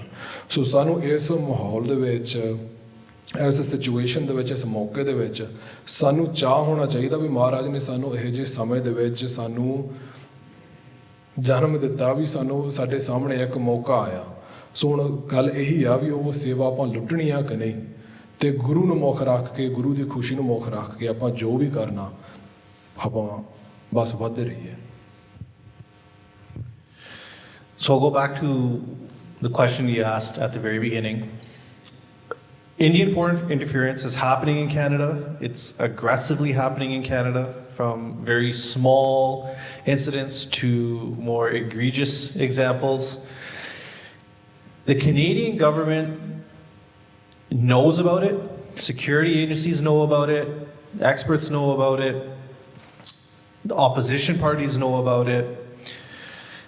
And if we as a community want to fight it and want to see action from the government concerning Indian interference, understand that the pressure that we are fighting against is a market of 1 billion people, that this government and every other Western government is bending over backwards to try to access. And also geopolitically see as a bulwark against China. For the Sikh community to be taken seriously in that context, and our safety to be taken seriously, our rights to be upheld, will require us to fight for them. Nothing's going to be given. No one's going to give us the benefit of doubt. We will only get what we take. And so as a community, we have to make sure we start by investing in our time, our money, our energy in our institutions, and to start using the muscle we have as a community to make sure our voices are heard in the halls of power. If we censor ourselves, if we turn the other way, if we pretend the issues don't exist, if we play the victim mentality and expect the government to, on their own, start standing up for us, we will be disappointed. So it goes back to the point that I made earlier. Our job as residents or citizens here in Canada fighting against Indian interference is to ensure that government, irrespective of what parties in charge, knows it will be painful if they do not listen. That we will make our voices heard. We will make sure they pay the cost politically in ridings and urban centers that are critical to forming government and holding government. So it really comes back down to us at the end of the day. What are we capable of doing, understanding that, and then what it takes to ensure that government takes it seriously afterwards. So when we talk about Indian interference, understand the solution is in our hands as well. So I just want to make sure that we all walk away with that today, and that when we have an opportunity to speak to politicians, when we cross paths with MPs at an aggregate din or at a community event, or elections are probably a year or so away, when they come knocking at your door, irrespective of their party, make sure you voice your concern and you voice it loudly. That is the only currency that decision makers understand. So use that power and use it often and use it loudly. ਤੇ ਇਹਨਾਂ ਨਾਲ ਮੈਂ ਆਪਣਾ ਸਾਰੀਆਂ ਸੰਗਤਾਂ ਦਾ ਧੰਨਵਾਦ ਕਰੂੰਗਾ ਕਿ ਤੁਸੀਂ ਅੱਜ ਆਪਣਾ ਕੀਮਤੀ ਸਮਾਂ ਕੱਢ ਕੇ ਇੱਥੇ ਪਹੁੰਚੇ ਹੋ। ਆਪਣੇ ਜਿਹੜੇ ਬੁਲਾਰੇ ਦੂਰੋਂ ਨੇੜਿਓਂ ਆਏ ਇਹਨਾਂ ਦਾ ਵੀ ਬਹੁਤ ਬਹੁਤ ਧੰਨਵਾਦ ਇੰਟੀਰੀਅਰ ਗੁਰਦੁਆਰਾਸ ਕਮੇਟੀ ਦੇ BC 6 ਗੁਰਦੁਆਰਾ ਕਾਉਂਸਲ ਵੱਲੋਂ। ਇਹ ਜਿਹੜੀ ਅੱਜ ਦੀ ਡਿਸਕਸ਼ਨ ਆ ਇੱਕ ਸੀਰੀਜ਼ ਆਫ ਇਵੈਂਟਸ ਦੀ ਇੱਕ ਸ਼ੁਰੂਆਤ ਹੈ, ਕੋਈ ਆਖਰੀ ਇਵੈਂਟ ਨਹੀਂ ਹੈਗਾ। ਤੇ ਇੱਥੋਂ ਜਿਹੜੀਆਂ ਤੁਸੀਂ ਗੱਲਾਂ ਸੁਣੀਆਂ ਆ, ਆਪਾਂ ਸਾਰਿਆਂ ਨੇ ਆਪਣੇ ਆਪਣੀਆਂ ਸੰਸਥਾਵਾਂ ਦੇ ਵਿੱਚ ਜਿੱਥੇ ਵੀ ਆਪਾਂ ਸੇਵਾ ਕਰਦੇ ਹਾਂ, ਸਮਾਂ ਦਿੰਦੇ ਹਾਂ, ਉੱਥੇ ਆਪਾਂ ਨਾਲ ਲੈ ਕੇ ਜਾਣੀਏ ਕਿ ਆਪਾਂ ਇਹ ਸਾਰੇ ਮੁੱਦਿਆਂ ਦੇ ਨਾਲ ਕਿਵੇਂ ਵਿਜੀਲੈਂਟ ਰਹਿ ਸਕਦੇ ਹਾਂ ਤੇ ਗੁਰੂ ਨੂੰ ਮੁੱਖ ਰੱਖਦੇ ਆਪਾਂ ਕਿਵੇਂ ਆਪਣੀ ਸੇਵਾ ਨੂੰ ਆਪਾਂ ਅਗਾਂਹ ਤੋਰ ਸਕਦੇ ਹੈਗੇ ਹਾਂ। ਇੱਕ ਜ਼ਰੂਰੀ ਬੇਨਤੀ ਹੈ ਕਿ ਜਾਣ ਤੋਂ ਪਹਿਲਾਂ ਆਪਣੇ ਇੱਥੇ ਵੋਲੰਟੀਅਰਸ ਹੋਣਗੇ ਫਰੰਟ ਡੈਸਕ 'ਤੇ, ਤੁਸੀਂ ਆਪਣਾ ਜੇ ਨਾਮ ਅਤੇ ਈਮੇਲ ਜ਼ਰੂਰ ਛੱਡ ਕੇ ਜਾ ਸਕੋ ਤਾਂ ਕਿ ਜਿਹੜੇ ਫਿਊਚਰ ਪ੍ਰੋਗਰਾਮਸ ਆਪਾਂ ਉਹਨਾਂ ਦੀ ਜਾਣਕਾਰੀ ਤੁਹਾਡੇ ਤੱਕ ਪਹੁੰਚਾ ਸਕੀਏ। ਅਤੇ ਕੱਲ੍ਹ ਨੂੰ ਇੱਥੇ ਇੱਕ ਹੋਰ ਇਵੈਂਟ ਹੋ ਰਿਹਾ ਬਹੁਤ ਹੀ ਜ਼ਰੂਰੀ, ਖਾਲਸਾ ਕਮਿਊਨਿਟੀ ਸਕੂਲ ਦੇ ਵਿੱਚ 2 ਤੋਂ 4 ਆਪਣੇ ਉੱਥੇ ਜਿਹੜੇ ਬੁਲਾਰੇ ਨੇ ਭਾਈ ਗੁਰਪ੍ਰੀਤ ਸਿੰਘ ਅੱਜ ਇੱਥੇ ਵੀ ਮੌਜੂਦ ਆ ਪ੍ਰੋਗਰਾਮ ਦੇ ਵਿੱਚ। ਉਹਨਾਂ ਨੇ ਕੱਲ੍ਹ ਨੂੰ ਉੱਥੇ 2 ਤੋਂ 4 ਸੇਵਿੰਗ ਪੰਜਾਬ ਹੈਗਾ ਵਰਕਸ਼ਾਪ ਦਾ ਨਾਮ, ਉਹਨਾਂ ਨੇ ਕੱਲ੍ਹ ਨੂੰ ਉੱਥੇ ਵਰਕਸ਼ਾਪ ਲਾਉਣੀ ਹੈ। ਸਾਰੀ ਸੰਗਤਾਂ ਨੂੰ ਬੇਨਤੀ ਹੈ ਕਿ ਤੁਸੀਂ ਉੱਥੇ ਵੀ ਕੱਲ੍ਹ ਨੂੰ ਹਮ-ਹਮਾ ਕੇ ਪਹੁੰਚਿਓ। ਆਪਣੇ ਬੁਲਾਰੇ ਇੱਥੇ ਮੈਨੂੰ ਲੱਗਦਾ ਹਾਲੇ 10-15 ਮਿੰਟ ਹੋਰ ਹੋਣਗੇ।